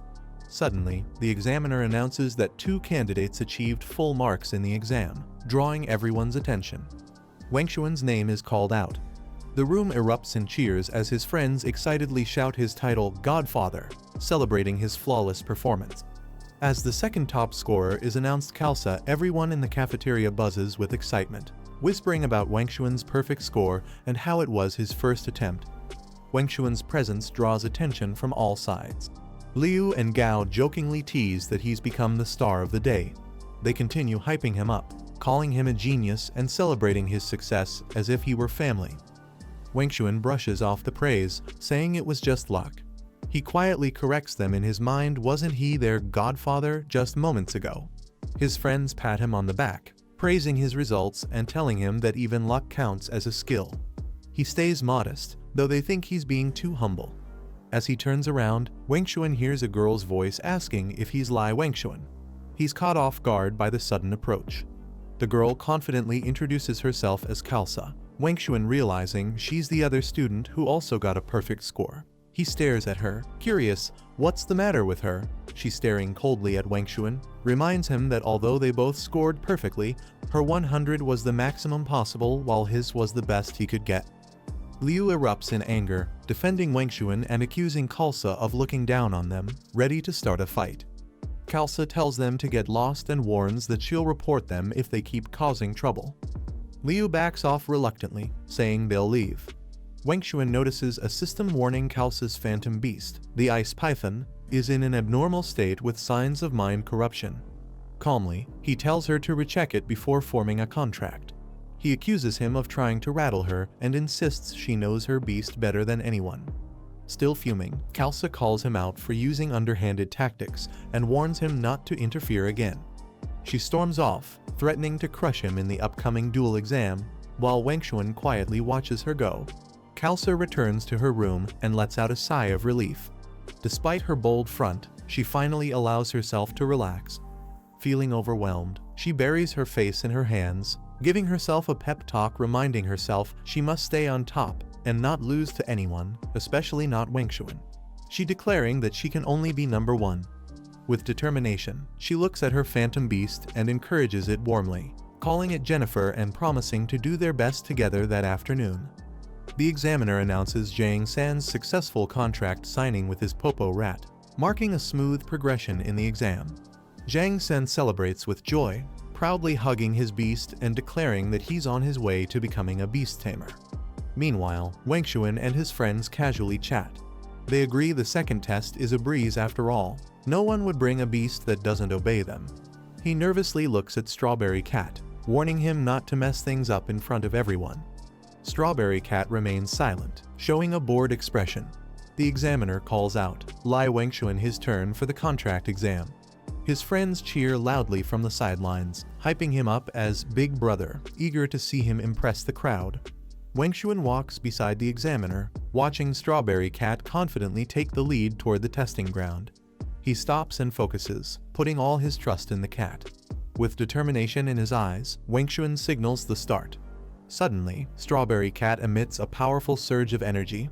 The cat dashes ahead with intense energy, letting out a fierce cry as it launches into battle. In a sudden burst of power, the cat strikes a massive stone, sending a shockwave through the area and drawing everyone's attention. His friends are stunned by what they see, struggling to process the unexpected strength on display. Wangshuan lowers his gaze, already anticipating the outcome. The crowd mocks Wangshuan's performance, joking that he might have maxed out his luck stat just to fail this badly. They laugh, calling it a historic blunder in the Beast Tamer exam. Despite being offered the option to switch phantom beasts, Wangshuan refuses. He insists on continuing with the Strawberry Cat. He knows the Frost Hound would be easier, but with the top-tier contract support available right now, this is the best chance he'll ever get to bond with the cat. Resolute, Wangshuan focuses inward. No matter the difficulty, he's determined to form a contract with the Strawberry Cat today. The Strawberry Cat fiercely slams the ground, but the contract attempt fails again. The system announces the failure, and Wangshuan tries to push through. In frustration, the cat leaps at Wangshuan's face, clearly rejecting the contract. The system repeats the failure message multiple times. Onlookers laugh at Wangshuan's repeated failures. They find it hilarious that even a Strawberry Cat refuses to bond with him, calling it fitting for someone with such outrageous luck. Humiliated, Wenxuan collapses on all fours, panting heavily while the cat silently watches. Kelsa mocks Wenxuan, claiming his perfect score was just luck. As Wenxuan slumps in defeat, she confidently steps forward and demands to show what real talent looks like. She formally requests to begin her contract, standing tall before the instructor. With a nod of approval, the teacher authorizes Kelsa to proceed with the contract ritual. A brilliant golden magic circle lights up beneath Kelsa and her python as the contract ritual starts. Kelsa calmly channels her energy as blue lightning surrounds her. Suddenly, the python's glow shifts to red as it becomes corrupted, letting out a fierce hiss that startles everyone. Caught off guard, Kelsa is stunned by her beast's unexpected transformation. The ritual has taken a dark turn. A wave of dark energy bursts out as Kelsa recoils in shock. She realizes something has gone horribly wrong. This isn't the beast she thought she controlled. A giant python bursts forward with a violent hiss, its fangs bared and body twisting with deadly force. Wenxuan and the others are thrown back by the shockwave. Their bodies are slashed by streaks of red energy as they shield themselves. Confusion spreads among the group as they struggle to understand what's happening. The instructor stands frozen in place, still holding documents in her hands. Suddenly, the python's tail comes crashing down toward her. Just before the impact, Wenxuan lunges in and pulls instructor to the ground, shielding her with his body. The floor explodes where they stood, debris scattering as he protects her from the python's crushing force. As the ground shakes violently, Wenxuan holds instructor tightly, shielding her from the storm of debris. He grits his teeth in frustration, blaming Kelsa for not inspecting the danger earlier. Panic spreads across the courtyard. One man suspects the phantom beast has lost control, while others scream for help and urge everyone to escape. Chaos breaks out among the crowd. Elsewhere, Kelsa rushes toward Phantom. He quickly stops Kelsa from approaching the serpent, warning her that her phantom beast is unstable and dangerous in its current state. She tries to resist his hold. Kelsa insists that Bingbing, her phantom beast, would never harm anyone. She forcefully shakes free, refusing to believe it's lost control. Running toward the snake, Kelsa calls out to Bingbing, trying to calm it with her presence. But the serpent's red eyes glow with hostility. Kelsa steps forward cautiously, arms open, trying to soothe the enraged serpent. She calls out gently, asking Bingbing to calm down and come with her. Kelsa smiles, believing her voice has reached it, and that Bingbing still remembers her. But in the next instant, the serpent lashes out violently. Its tail strikes her with crushing force, catching her completely off guard. Kelsa is hurled through the air, pain etched across her face as she crashes hard to the ground. She collapses to the ground, weakened from the previous blow. The serpent towers above her. Before she can move, Bingbing lunges at her. Kelsa lies stunned, helpless as the beast she once trusted now attacks her without hesitation. Kelsa's heart sinks. She questions how Bingbing could turn on her and wonders if this is the end. A voice calls out to her someone is trying to reach her. A memory resurfaces in Kelsa's mind. Her parents once praised her brother, telling her to learn from him. He stood proudly beside them, always the center of attention. Kelsa, feeling overshadowed, resisted their expectations. Deep down, she didn't want to be like him. She wanted to forge her own path and prove her worth in her own way. Frustrated by constant comparisons, she vowed to surpass her brother. While others admired his phantom beast control, Kelsa believed she could become stronger and tame her own beast too. Back then, she trained tirelessly with Bingbing, demanding more speed and strength from the python. She wasn't going to be left behind. Young Kelsa, relentless in her training, pushed Bingbing to its limits. She yelled at the python to keep moving, refusing to let it rest. Driven by frustration and the need to prove herself, she demanded more speed, faster, always faster. To her, improvement meant pushing past every limit, no matter the cost. Now, as the present-day chaos unfolds, regret floods her heart. She reflects on how she treated her brother and Bingbing, realizing the pain she caused in her pursuit of strength. But it's too late. Bingbing, corrupted by rage, strikes again with deadly intent. Strawberry Cat suddenly charges in, fiercely blocking the serpent's attack. Wenxuan appears, standing beside Kelsa. He urges her to escape quickly. Kelsa calls out his name in disbelief, shocked that he's still there. The serpent recoils for another strike, its movements faster and more violent. Wangxuan commands Strawberry Cat to dodge beneath the incoming attack. The cat swiftly responds, dashing forward with sharp focus. As the serpent's tail crashes down, Strawberry Cat narrowly evades the impact, landing with a fierce growl. Kelsa watches in disbelief. She wonders how the cat is obeying Wangxuan despite not being bound by a contract. Seeing an opening, Wangxuan calls for an attack.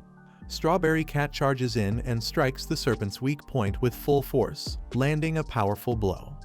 Strawberry Cat continues clashing with the serpent, dodging and striking with fierce precision. From a distance, Professor Juncha watches closely as the pink pet fends off the attack.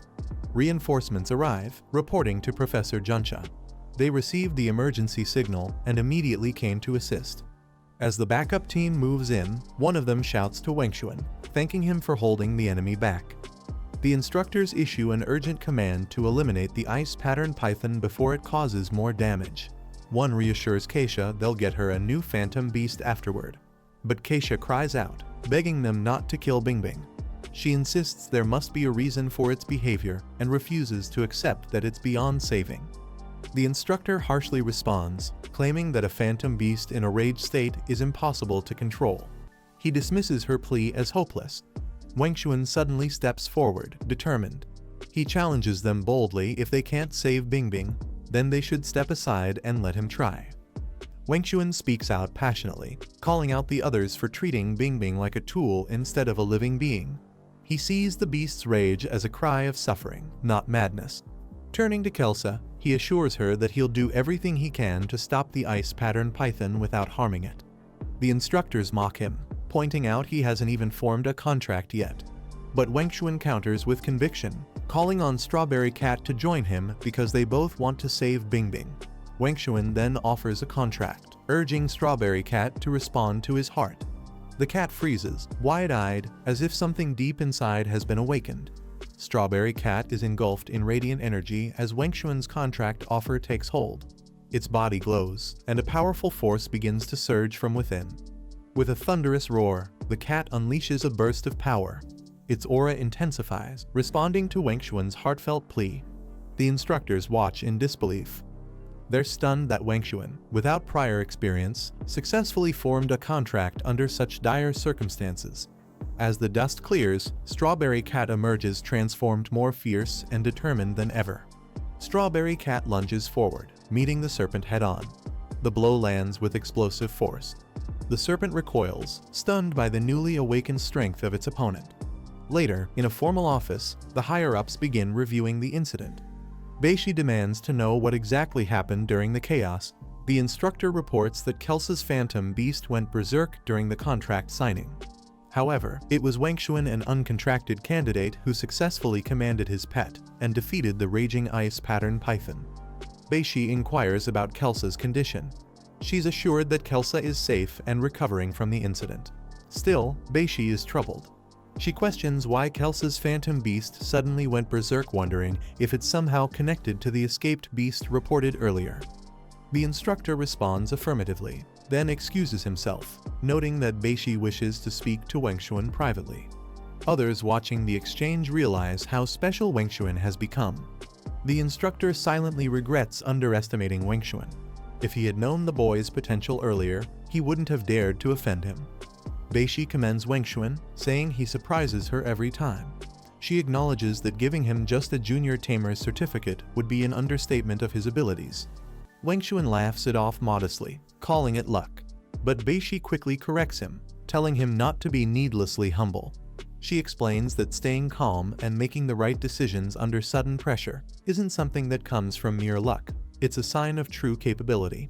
Handing him an advanced qualification certificate, she states it's the highest rank she's authorized to grant. If he wishes to go beyond that, he'll need to take the exam elsewhere. Wangxuan listens intently as Beishi shares her thoughts. She tells him that with his current abilities, he'll soon be ready to attempt the Senior Beast Tamer exam. Overwhelmed with excitement, Wangxuan cheers aloud, raising his new certificate in celebration. Bai watches calmly, then scolds him for repeatedly saying, "Oh," she telling him there's no time to rest. As an official beast tamer, he now has a crucial mission to carry out. In the exterior of a modern building, a group of men armed with bats and pipes begin smashing everything in sight. Their leader shouts orders to leave no clues behind. He's desperate to cover up whatever crime they're involved in. Privately, he curses the fact that Kelsa's phantom beast survived. He regrets not using a stronger dose of poison to ensure its death. Now rattled, he questions the identity of Strawberry Cat's tamer. Anyone capable of subduing a berserk ice pattern python must be a major threat, one he wouldn't have dared to cross had he known. One of the men reports to his boss that all evidence has been completely destroyed. The group begins to retreat toward the exit, believing the job is done. But their escape is suddenly interrupted by a voice. A shadowy figure steps into their path, calmly blocking the way. He tells them not to leave so soon. The men are stunned and on edge. One demands to know who he is, while another shouts in frustration. One of the thugs panics and pulls out a gun, yelling to take out the intruder and leave no survivors. Bullets hit the man's chest, but he doesn't fall. The attackers are shocked. They question how the bullets didn't stop him, wondering if he's even human. One of them, furious, swings a metal bat, accusing the man of faking it with a bulletproof vest. As the attacker charges in with the bat, he grabs the weapon mid-swing, halting it with a single hand. With a deep voice, he leans in and says, "Wrong answer." His pet give a powerful punch on to the attacker face. One of the thugs is paralyzed with fear, realizing the creature is a rare and terrifying shadow-type phantom beast. All the men drop to their knees, begging for mercy. They promise to follow any command, fully submitting under pressure. But the man demands to know who gave them their orders. The thug trembles, hesitating, then confesses that revealing the truth would surely get him killed. This is none other than President. He calmly adjusts his gloves and tells the thug he won't force him to talk after all. He'll die either way. The thug, relieved, thanks him nervously. But the President's eyes narrow with a chilling smile. He reveals he's quite skilled at getting answers from the dead, catching the thug completely off guard. The beast charges forward. He is about to unleash its devastating strike, interrogation through sheer force. As the shadow beast looms closer, the thugs panic. One of them begs President to stop, screaming that he'll talk, but it's already too late. The beast strikes with a wave of dark energy. The men scream in terror as they're engulfed by the shadows. Silence follows. President stands tall among their fallen bodies, then places his hand on the head of the last conscious thug, channeling a mysterious power. He calmly mutters he's going to dig into what's left of the thug's memory. After reading the thug's memories, meanwhile, a beast rampages as chaos unfolds inside the exam facility. A man smirks while giving shady instructions to stir up more trouble during the beast tamer test, wanting the situation to spiral further. Later, Wangxuan discusses the mission details with Vice President Beishi. She assures him this task suits his new intermediate-level rank and promises to reveal secrets only qualified tamers can know. She explains how times have changed. People once pursued wealth, but now everyone dreams of becoming a beast tamer. She asks Wangxuan if he understands why. Wangxuan eagerly responds, saying beast tamers have status and powerful beasts, making them incredibly cool. Beishi corrects him sternly. The true reason is that intermediate beast tamers operate beyond the restrictions of the old world. They live by new rules. She illustrates her point. No matter how strong a human is, they can't survive a bullet. Power alone isn't enough, it's about understanding how the world works now. Wangxuan is shocked and questions if intermediate beast tamers can actually withstand bullets. Beishi calmly confirms that, through special methods, they can avoid fatal damage. She explains that intermediate-level tamers can form a soul link, a rare ability where the tamer's soul bonds with their phantom beasts. When this technique is active, any injury the tamer suffers is transferred to the phantom beast instead of their own body. As long as either the beast or tamer survives, the other won't die, no matter how severe the damage. It's a powerful bond that redefines survival itself. In a peaceful outdoor plaza where people are relaxing, and beast tamers sit alongside their beasts, enjoying coffee under the sun. Two girls chat excitedly, amazed that someone so young has already become a beast tamer. A boy sitting alone overhears their comments. He looks down and lets out a faint, bitter laugh. He suddenly reaches out to stop someone, asking with concern if his phantom beast is all right. A man politely delivers the boy's phantom beast, bowing with respect as the creature stands beside him calmly. The client smirks, mocking the boy by calling it a dog-walking job and saying he'll hire him again next time. The boy bows and thanks him for the patronage. The two girls from earlier sneer in disappointment, realizing he's just a college student walking beasts for others. They feel embarrassed for admiring him. The boy glares back with a smirk, thinking to himself that even if it's just dog walking, getting two girls to notice him from one job already makes it worth it. Two students gossip from afar, assuming the newcomer must be a dog walker too. They dismiss the idea of someone that young being a real beast tamer. Wangshuan calmly walks through the plaza with Strawberry Cat at his side. The students glares at him with disdain, convinced the boy couldn't possibly be a real beast tamer. Unbothered, Wangshuan finds a seat and tells Strawberry Cat to sit with him as they wait. The student confidently approaches Wangshuan, assuming he's also a dog walker. He casually asks how much he earns per job. Wangshuan looks confused and responds bluntly, pointing out that his pet is a cat, not a dog. Strawberry Cat adds a proud meow. The student laughs, assuming the boy is a clueless rookie. He explains that people who temporarily care for phantom beasts are called dog walkers. Uninterested, Wangshuan calmly brushes him off, saying he'll reach out if needed, making it clear he's not part of their system. The student mocks Wangshuan, claiming he's too young to be a real beast tamer and dismisses his skills as tricks he already knows. Suddenly, a sleek white car pulls up next to them. Vice President Beishi rolls down the window, apologizing for being late and casually addressing Wangshuan, revealing her familiarity with him. She playfully calls him an intermediate beastmaster, shocking the others. Wangshuan humbly asks her to stop teasing him. Beishi hands Wangshuan the mission details she mentioned earlier.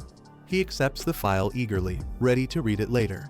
She steps on the gas and tells him to hold tight as the car speeds off instantly, leaving everyone stunned by the sudden burst.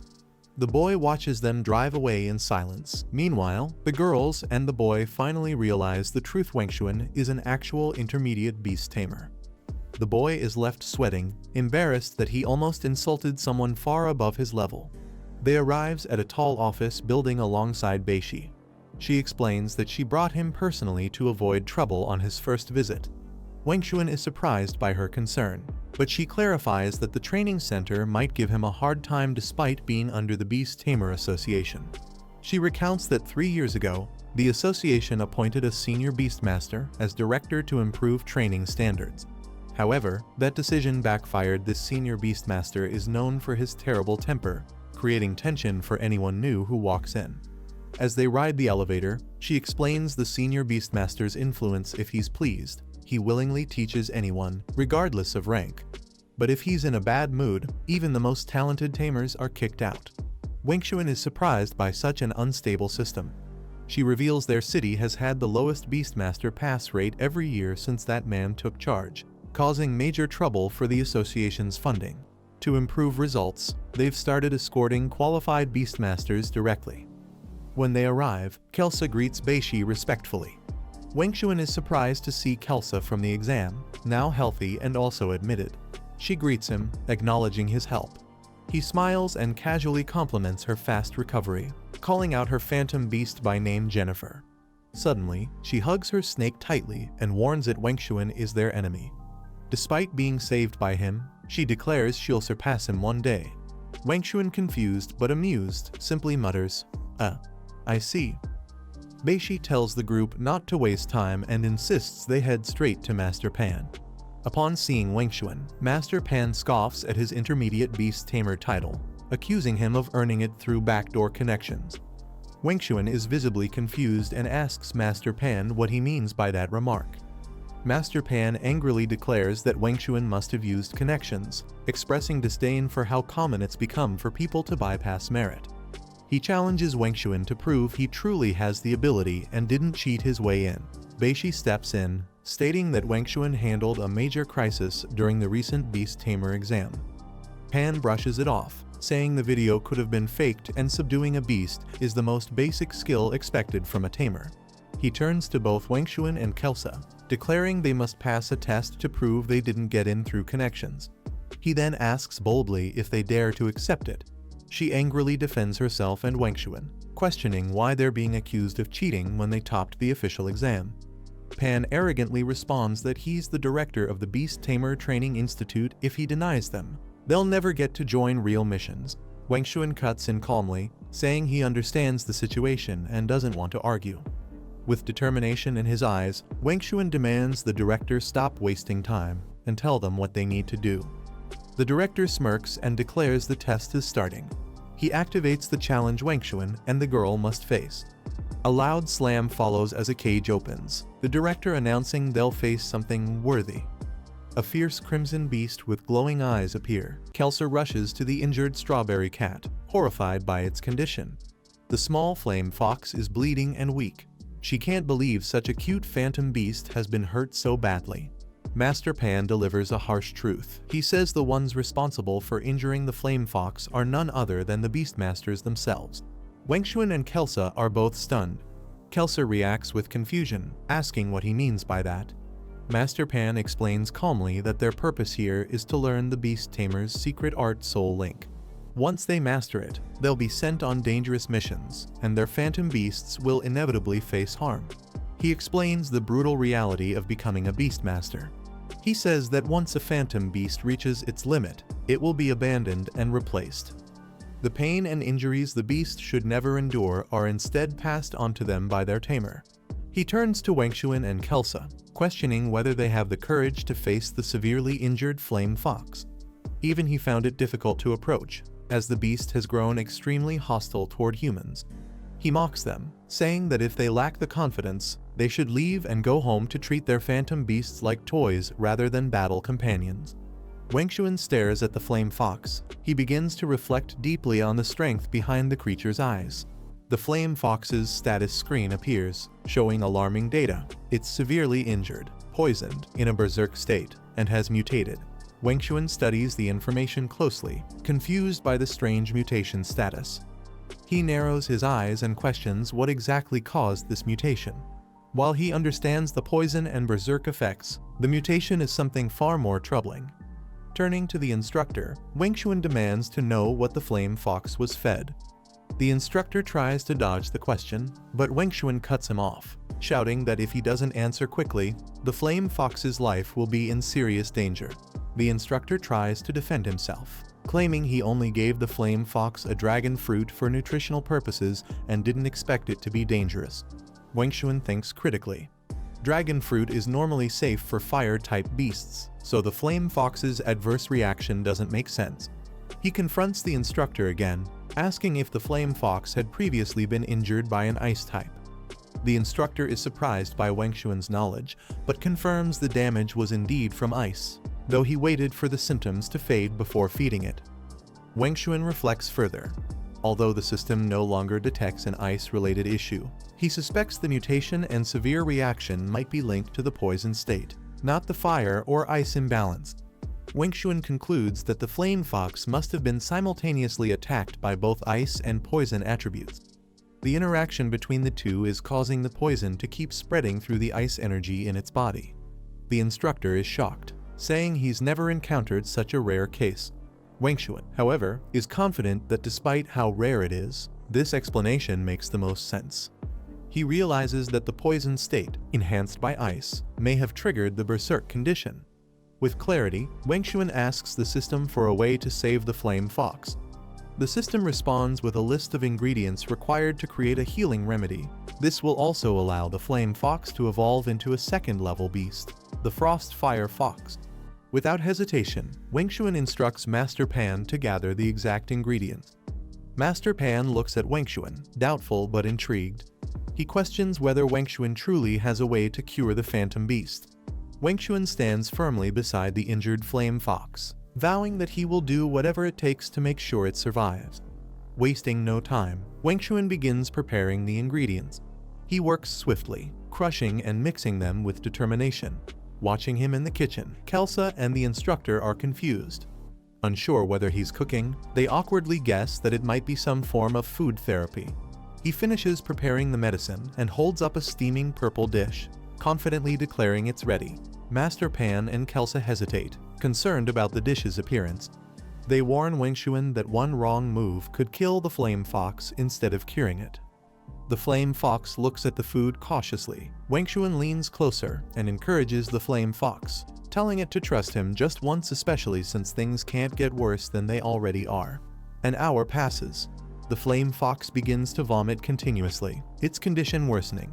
Frustrated, Master Pan confronts Wangchuan, shouting that the beast has been vomiting for an hour and is clearly getting worse. He reassures them that he carefully measured the ingredients and followed every step correctly. In his mind, there shouldn't be any reason for this outcome. Flames suddenly erupt around the flame fox, shocking Master Pan. He turns around in disbelief, wondering what's happening. As the fire intensifies, the flame fox begins to glow. Its form starts shifting, signaling an incredible transformation. Wangchuan smiles and cheers with excitement. He encourages the flame fox to embrace its new life, proud of the successful treatment. The evolution completes. Standing tall within the flames is the newly reborn Frostfire Fox, stronger, majestic, and burning with renewed power. Master Pan is stunned as he realizes the flame fox has evolved. He never expected such a transformation. Wangchuan smiles and congratulates the flame fox on its recovery. Internally, he reflects that with the system's help, he might be able to evolve any phantom beast into a higher form. Wangchuan then turns to Master Pan and asks if this means he has passed the test, having successfully saved and evolved the flame fox. Master Pan is speechless. In his mind, he's amazed that Wangchuan is still thinking about a test after performing something even elite beast tamers struggle to do: diagnosing, curing, and evolving a phantom beast all at once. Master Pan coughs awkwardly and admits he had misjudged Wangchuan. Since Wangchuan passed the test, he agrees to teach him the secret beast tamer technique, but warns him to use it responsibly. He threatens that if Wangchuan ever harms phantom beasts just because he knows how to heal them, there will be consequences. Wangchuan acknowledges the warning with a confident, "Got it." Master Pan then leads the way, ready to pass down the secret technique without saying more. As Wangchuan prepares to follow, the newly evolved Frostfire Fox gently tugs on his shirt, clearly wanting to stay close. He smiles, realizing their bond has grown even stronger. Wangchuan laughs as the Frostfire Fox affectionately nuzzles him, saying it tickles. Kelsa and Master Pan watch in disbelief. She's shocked that a Frostfire Fox, known for being distant and aggressive, would willingly get close to a human. Wangchuan looks at the fox with a calm smile and tells it they should be on their way now that it's fully recovered. The Frostfire Fox responds with a soft howl, its eyes calm and trusting. Master Pan smacks Wangchuan on the head and calls him an idiot. He scolds him for not realizing the obvious that the Frostfire Fox wants to stay with him. Wangchuan rubs his head, embarrassed. He explains that financially, he's in no position to raise a powerful beast and is also unsure if he has the right to keep it. He adds that taking the fox without permission from its previous tamer wouldn't feel right, even if it wants to follow him. Master Pan shouts in anger, revealing that the former beast tamer was the very reason the Frostfire Fox was so badly injured. He assures Wangchuan that the man has been expelled from the Beast Tamer Association and there's nothing to worry about. Master Pan questions Wangchuan's ability to raise both the Frostfire Fox and the Strawberry Cat, considering his financial issues. Wangchuan responds that strawberry cats are easy to care for, they can even eat leftovers. The Strawberry Cat angrily protests while Wangchuan nervously admits he also has an ice hound at home, making things even tougher. Master Pan grows serious, saying it's cruel to disregard a phantom beast's feelings. He proposes a solution: Wangchuan can work weekly at the facility to help treat injured beasts, and he'll be paid in return. Wangchuan lights up with joy. He gratefully accepts the offer, while the Frostfire Fox happily stands beside him, high above the city, Beishi speaking urgently on the phone.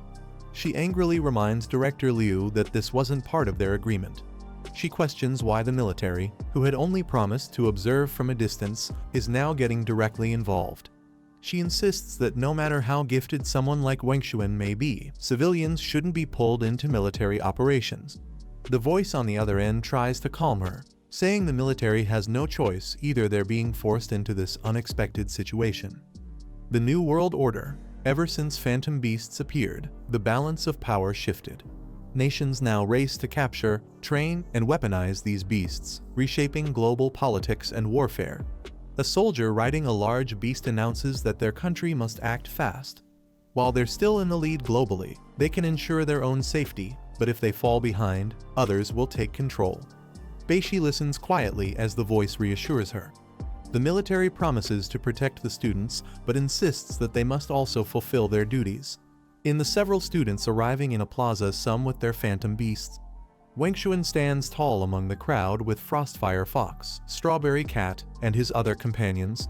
He watches the gathering of elite students and silently acknowledges that they truly deserve the title of geniuses in the beast tamer world.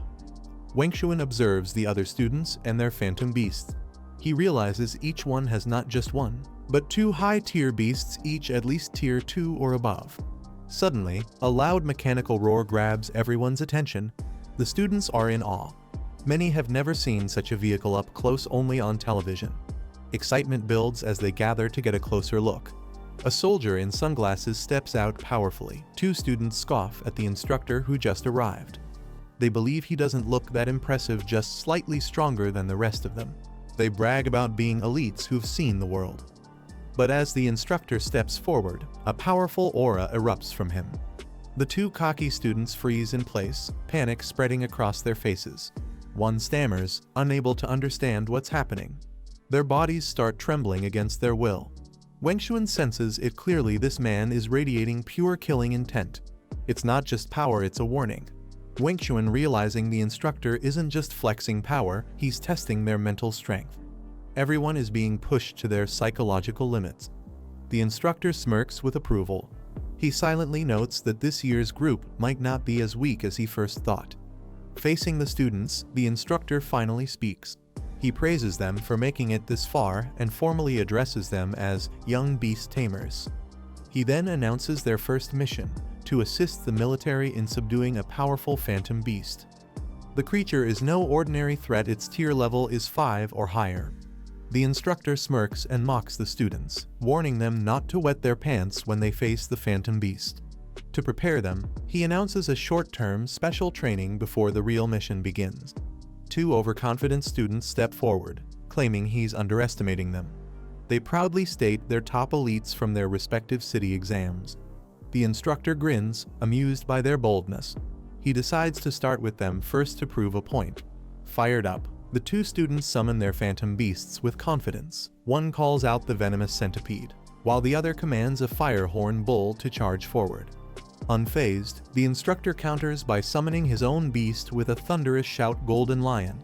The ground quakes as the Golden Lion emerges, smashing through a military truck with sheer force, leaving the students in shock. With a deafening roar, the Golden Lion leaps into battle. The Golden Lion strikes with brutal power, slamming the Firehorn Bull with a crushing blow that echoes across the field. Without giving the opponents a chance to react, the lion follows up with another ferocious attack, its raw strength overwhelming. The students watch in disbelief as their venomous centipede lies crushed beneath the lion's paw. Both students are left stunned. They can't believe what just happened. Their Firehorn Bull was taken down in a single hit. The students stand in awe, shaken by the power they just witnessed. Whispers ripple through the crowd. It was over in an instant. Wangchuan stares ahead silently, realizing the terrifying truth that Beast was actually a Tier 3 Golden Lion.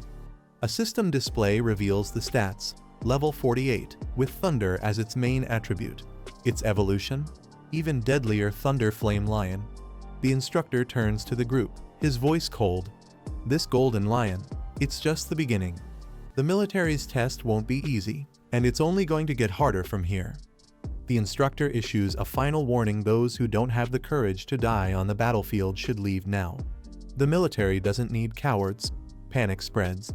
One student yells out in frustration, realizing this mission could be a death sentence.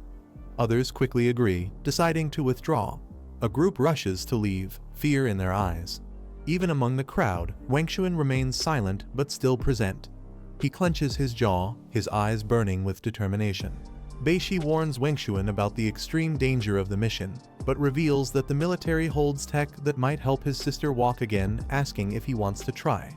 Wangchuan is determined. He silently resolves to pass the military's test no matter what. Just then, he notices Kelsa and asks if she truly intends to stay.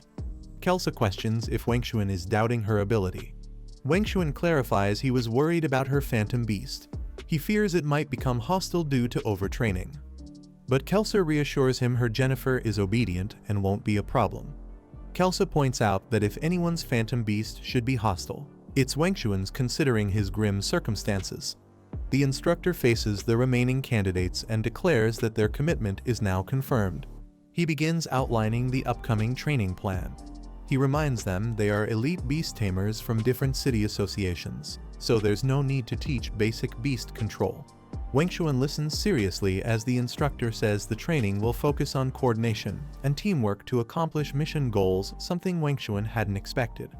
The instructor announces there are 12 people left, so they must form teams of 3. Anyone unsure or anxious can wait for assigned teams, but he encourages them to choose freely. Several candidates immediately start teaming up. One guy jokes with another, offering to carry him if he calls him Big Brother, while Xiao Fei casually agrees to join a team. Wengshuan looks around and realizes he doesn't really know anyone well enough to team up, feeling a little awkward. 2 men invite Kelsa to join their team, addressing her as little sister and claiming she'll be safe with them. They try to impress her by boasting about their strength. One of the cocky men rejects Kelsa rudely, calling her trash. Kelsa turns away, clearly insulted. Enraged, the man commands his lightning rat to attack Kelsa and teach her a lesson. Just as the lightning rat lunges forward, Kelsa's pet swiftly counters with a powerful ice attack. The man stares in disbelief at his frozen lightning rat. Kelsa calmly continues walking, her snake pet hissing in warning as the man recoils in fear. Kelsa tells Wengshuan that if he begs, she might consider teaming up with him. Wengshuan is surprised by her attitude. Before Wengshuan can respond, a calm voice interrupts. A graceful woman named Park Jae-hee introduces herself and asks to team up with him. Wengshuan turns toward her, startled, and quietly replies, "Hello." Jae-hee explains why she chose Wengshuan as a teammate. He stayed calm and unshaken when the golden lion was unleashed. Wengshuan hesitantly introduces his phantom beast, the strawberry cat, and asks if she minds. The cat puffs its cheeks in annoyance. Embarrassed, Wengshuan admits the cat isn't very strong and laughs it off. Jae-hee reassures him it doesn't matter. She firmly states that while phantom beasts can evolve, human qualities like composure and courage cannot. That's why she trusts him. Jae-hee decides to show Wengshuan her phantom beast in return for his honesty. With a swift command, she begins the summon. The radiant lizard, Kalin, appears, its glowing body emanating power and elegance. A digital display reveals its details. Radiant Lizard Tier 2 Light Attribute Beast. Its stats are impressive and balanced across strength, agility, and intelligence. Wengshuan is stunned. He realizes just how powerful her beast is, far beyond what he expected.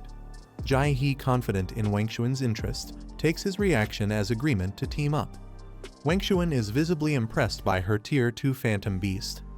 Wengshuan acknowledges that teaming up with her would significantly strengthen their group.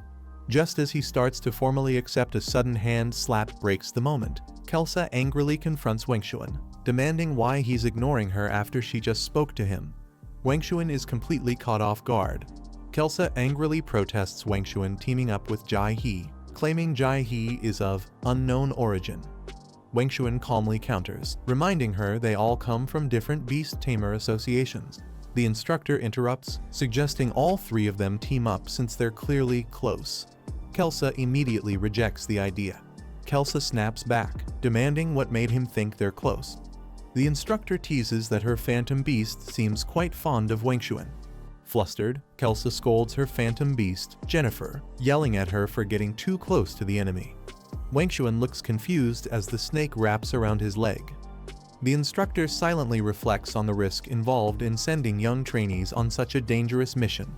He urges them to savor their current peace, as the battlefield awaits them soon. In a quiet room, a medical drip is shown. He groans in pain, slowly regaining consciousness. Looking around the room, he wonders where he is.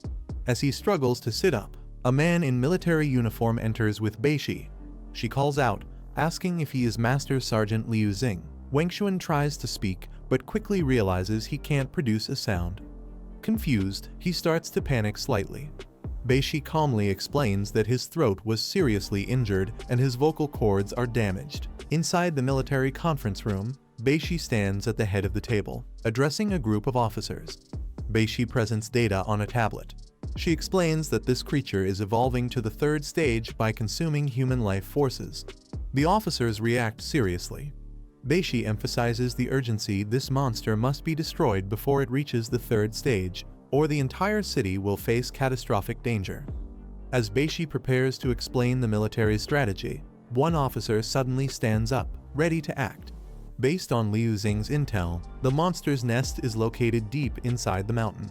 Beishi presents a detailed cave map. The plan is to launch a frontal assault, eliminating all threats along the way. Their goal is to reach the deepest part of the cave and either destroy or capture the monster.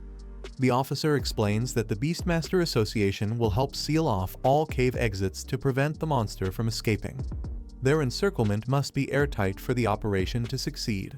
Beishi questions the strategy. She feels the plan sounds even more dangerous than direct combat and wonders if the young soldiers truly need to risk their lives like this. The officer speaks firmly: protecting the lives of the city's people leaves them no room for personal choice. Both he and Beishi must commit to this mission. Beishi calmly responds. She assures him that if the situation becomes uncontrollable, she will immediately order the young soldiers to retreat. Another officer reassures the room. As long as they maintain firepower pressure on the monster, the younger beast tamer's task will feel no different from a training exercise. Others quietly hope things go as planned. The next day, troops line up at the operation base. Their commander reminds them they should already be familiar with the mission strategy from last night's briefing. Commander explains that the monster they're facing is a peak second stage Earth type called the Rock Centipede. He warns that if it completes the evolution, the entire city could be thrown into chaos and danger. With soldiers assembled, Jai He, Wengshuan, and Kelsa stand at the front. Commander stresses that the mission must succeed for the sake of the civilians. They cannot afford to fail. As the group prepares to move out, Beishi arrives. Wengshuan, surprised, asks if Vice President Bai herself is joining the mission. Wengshuan is surprised to see Beishi joining the mission. She confirms she'll be going with the military to suppress the monster at the center of the nest.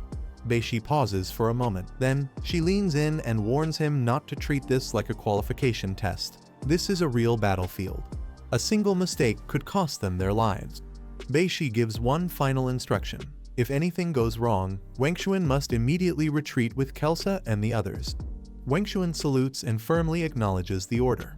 The entrance to the monster's cave looms ahead, surrounded by glowing purple particles.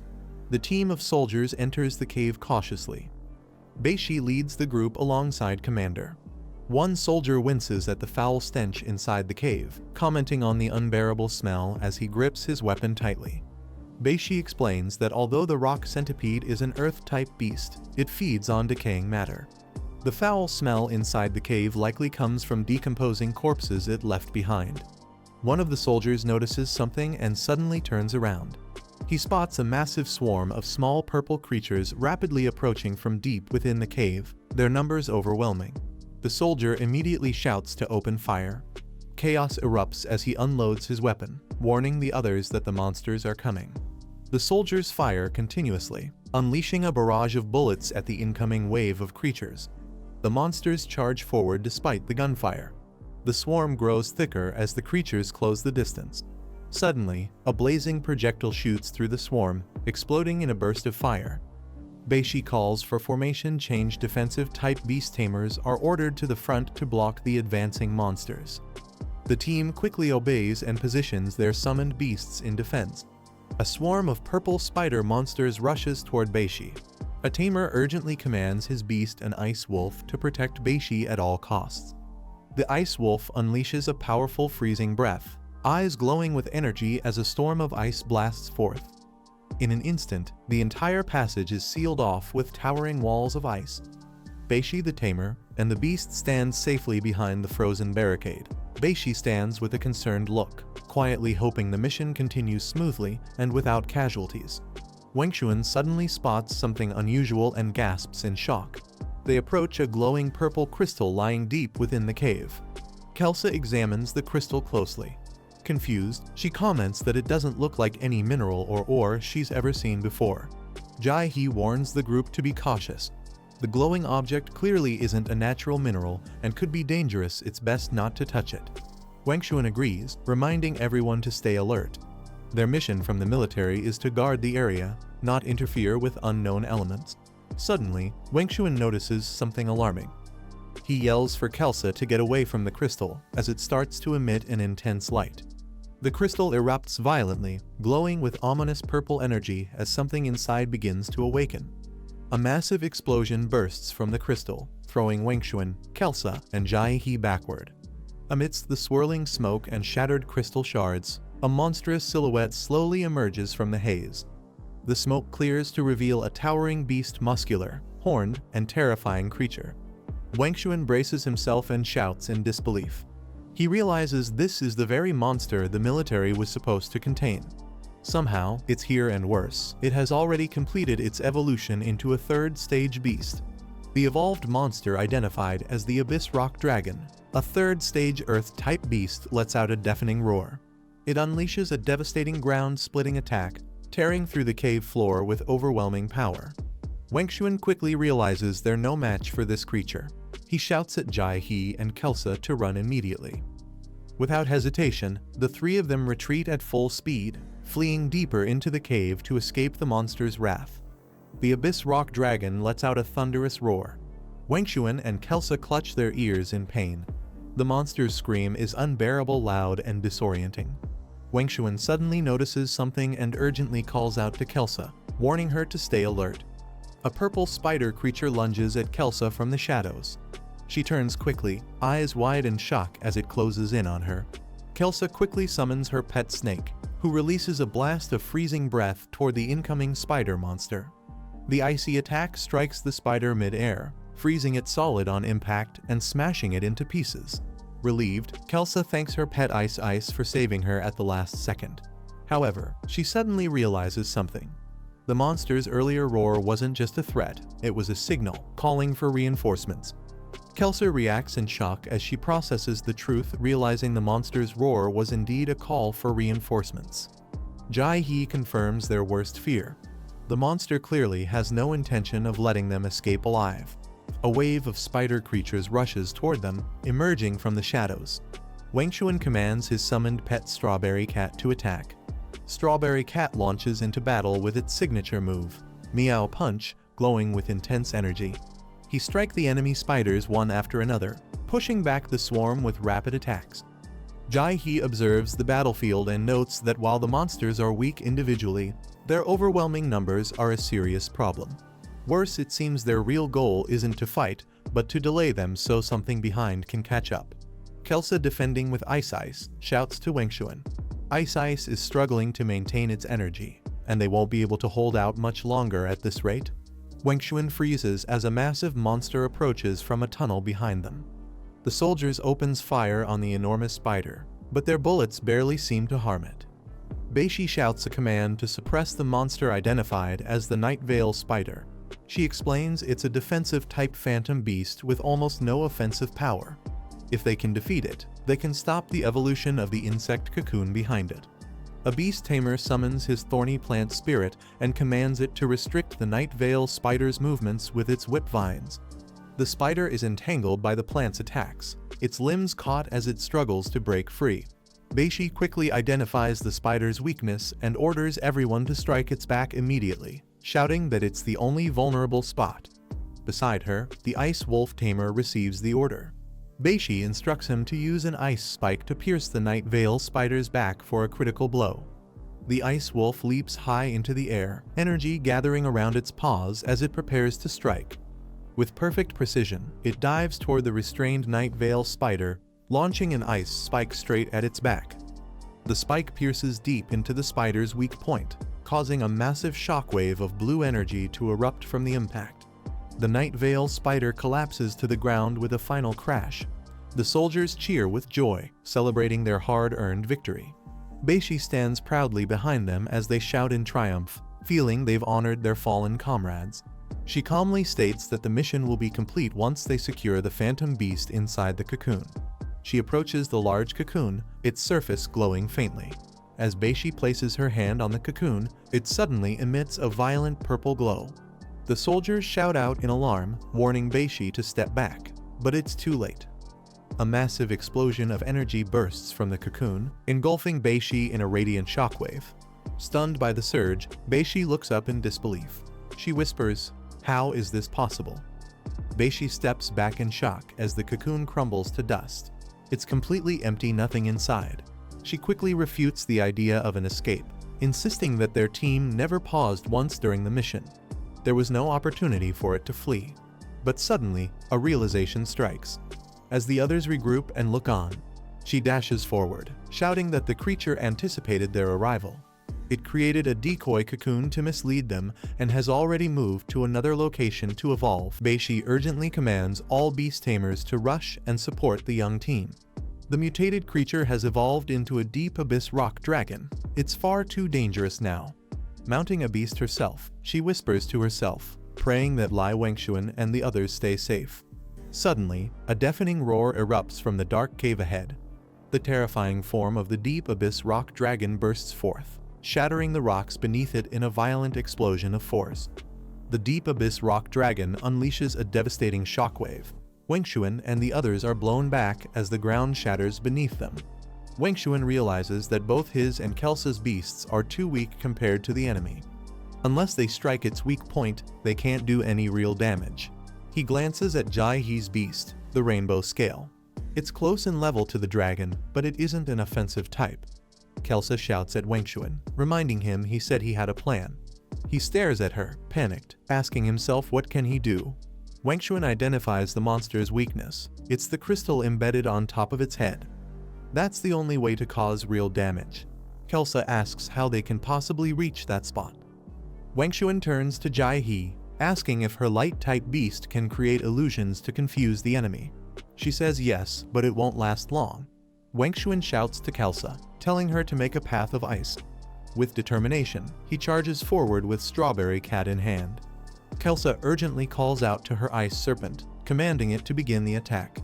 The serpent releases a powerful blast of ice, rapidly freezing the air in front of it. A spiraling staircase made of ice forms instantly. Wangxuan charges up the path, clutching Strawberry Cat. Leaping from the final step, Wangxuan shouts to Jai He that the moment to act is now. Jai He commands her creature, the chameleon-like Kai Lin, to activate its illusion light screen technique. Kai Lin releases a brilliant burst of radiant energy, forming a dazzling illusion that lights up the cave. The deep abyss rock dragon stares, mesmerized by the illusion. Jai He signals to Wangxuan this is their chance to strike. Wangxuan commands Strawberry Cat to attack, as Strawberry Cat charges forward with fierce determination. With a flurry of rapid punches, it lands a direct hit on the red crystal atop the deep abyss rock dragon's head. The dragon roars in pain as the crystal flickers, clearly damaged by the assault. Kelsa cheers in relief, announcing their success, while Jai He confirms that the attack finally injured the beast. The deep abyss rock dragon roars in fury, its body glowing red with rage. Wangxuan realizes too late their previous attack has enraged the dragon even more. The dragon launches a massive fireball directly at them. Strawberry Cat leaps into action, shielding Wangxuan just in time from the oncoming fireball. Strawberry Cat takes a direct hit from the fiery explosion while protecting its team, crying out in pain. The injured cat crashes to the ground, scorched by the flames but still conscious. Wangxuan rushes to Strawberry Cat's side, but before he can help, the towering dragon looms over them.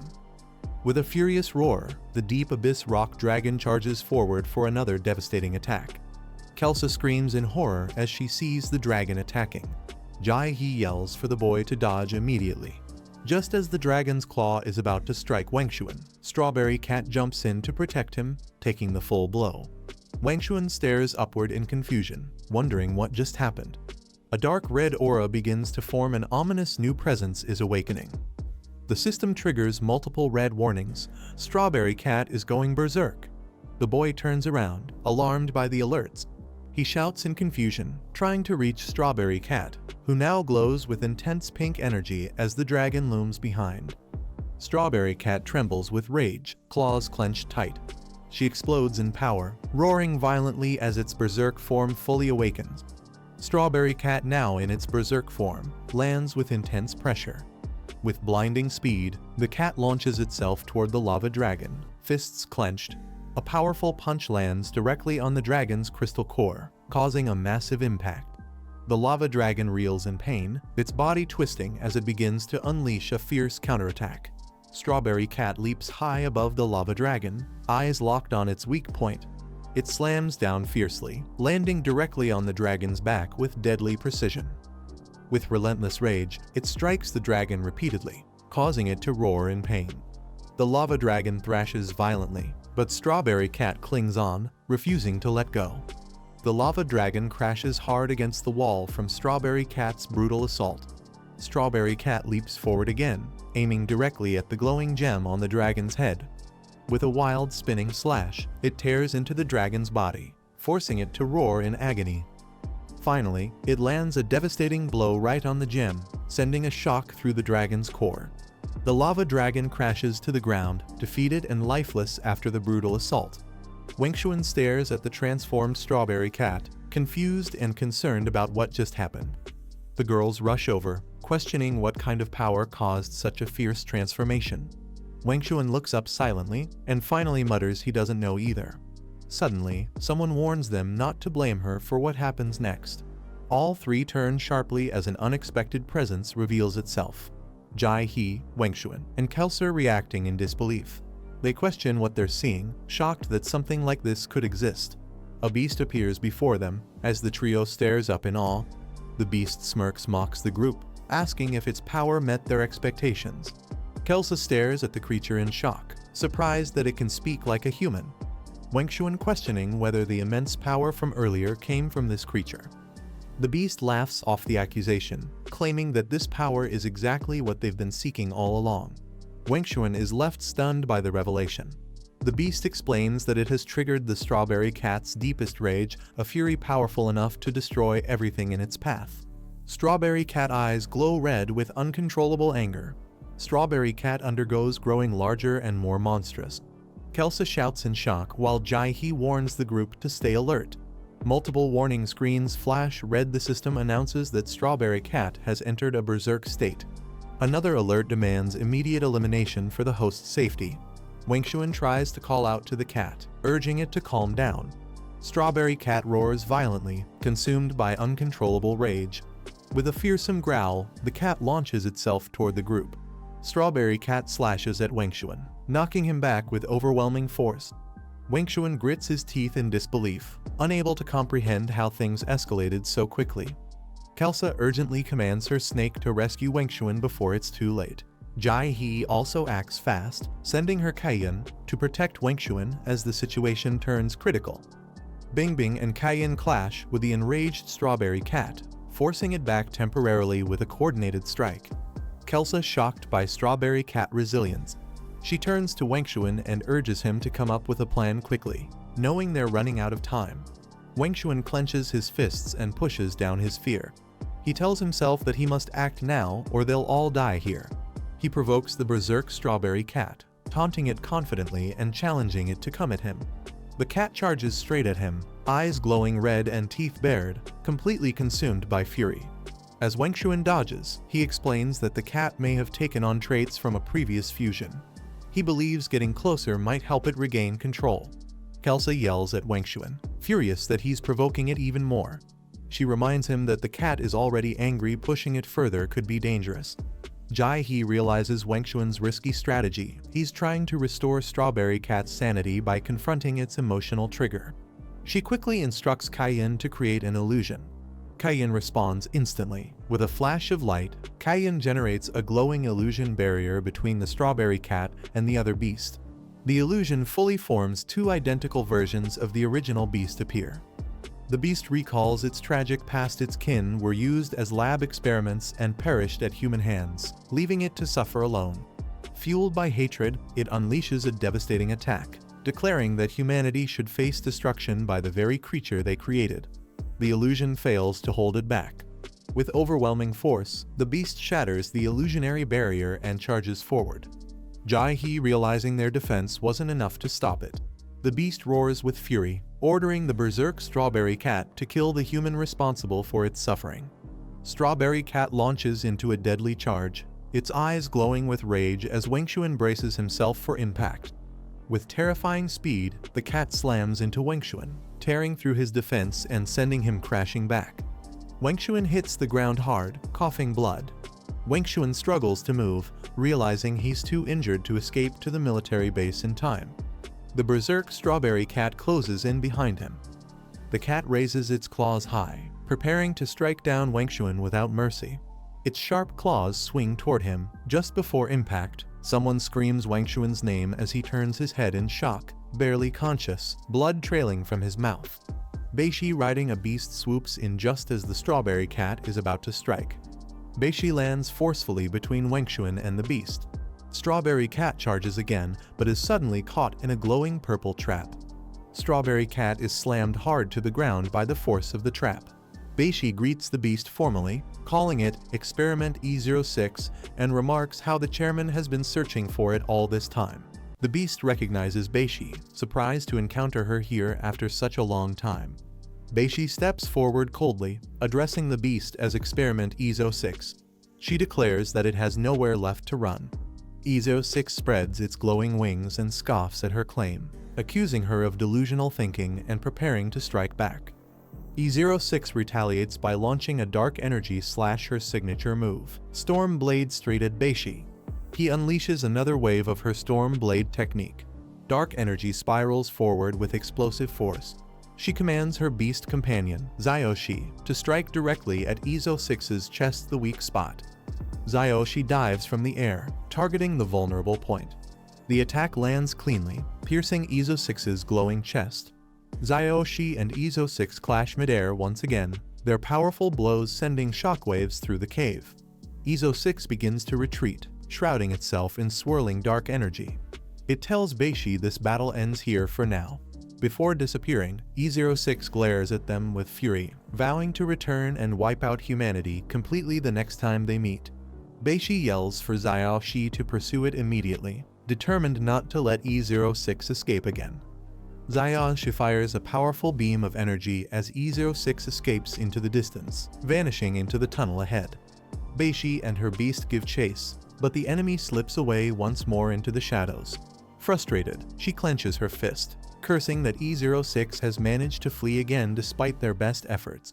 She turns her gaze toward the others. As they stand near the unconscious strawberry cat, Beishi calls Zyoshi back to regroup. Back at home, Beishi and Wengshuan walk through the hallway as the aftermath settles. Wengshuan asks Beishi why the beast hated humans so deeply. She pauses, hesitant to answer. She admits she hadn't planned to tell them, but the truth is unavoidable now. She reveals that Experiment E06 was once the result of a classified and extreme experiment conducted by their own academy, a creation born in chains. She reveals that E06 was once an ordinary owl, but it was forcibly modified through countless experiments and energy infusions. During those experiments, it was tortured and witnessed many of its fellow subjects die. Humanity's cruelty was etched deep into its memory. Wengshuan listens silently, processing the pain E06 endured. He wonders aloud if that torment is what turned it into a monster. Clenching his fist, he questions why E06 would help empower his strawberry cat, only to later manipulate it to attack them. She explains that E06's plan was to use human-controlled beasts to turn against their masters and take revenge on humanity. She reveals that making beasts rebel and kill their tamers was the only goal that kept E06 going, its sole reason to survive. Wengshuan is left speechless, processing the weight of what she just said. She places a hand on his shoulder, telling him not to worry about this for now and to check in with the others outside. Wengshuan nods in quiet agreement. As Wengshuan walks away, Beishi quietly watches him leave. She stands alone, wondering if E06 no, Wu Jianqing can ever escape the hatred that fuels him. Far away, the injured E06 crashes into a quiet forest lake, battered after the intense battle. Barely conscious, E06 mutters to himself, realizing he's pushed his power too far. E06 struggles to stay conscious as it collapses in the forest, wondering if Beishi is still pursuing him. Weak and disoriented, he mutters about how humans are despicable, vowing to one day make them pay. Suddenly, someone steps into view, casting a shadow over E06's body as he lies on the ground. E06 narrows his eyes and mutters in confusion, trying to understand where he is and who this new figure might be. E06 jolts awake, startled to see a young girl cautiously approaching him. Instead of harming him, the girl gently starts wiping the blood from his feathers with a cloth. Panicked, E06 tries to escape and yells at her not to come closer, calling her a human. The girl calmly responds, saying she only wants to help, warning him that if he continues bleeding, he could die. The girl returns with a basket of food and gently offers it to E06, who watches her cautiously. She smiles warmly, holding out a fish and telling him he needs to eat to regain strength. E06 stares at her silently, confused by her kindness. He wonders to himself, why isn't she afraid of him? Doesn't she fear he might kill her? The girl calmly tells E06 she's an orphan. No one would care if she died, so she's not afraid of death. E06 asks her why she still chooses to live if she has nothing. She lifts a roasted fish and says that someone once told her, "There's still so much delicious food in the world. So until I finish eating all the good food, I'm absolutely not allowed to die," she exclaims while happily biting into the fish. The girl happily eats grilled fish and encourages the creature to try some, saying the river fish here tastes great. E06 hesitates, but watches her with curiosity as she smiles warmly, urging him again. E06 finally takes a bite of the raw fish she offered. The girl excitedly asks him if it tastes good while he quietly continues eating. This is the end of the video. If you guys want to see the next part, then don't forget to subscribe and like the video.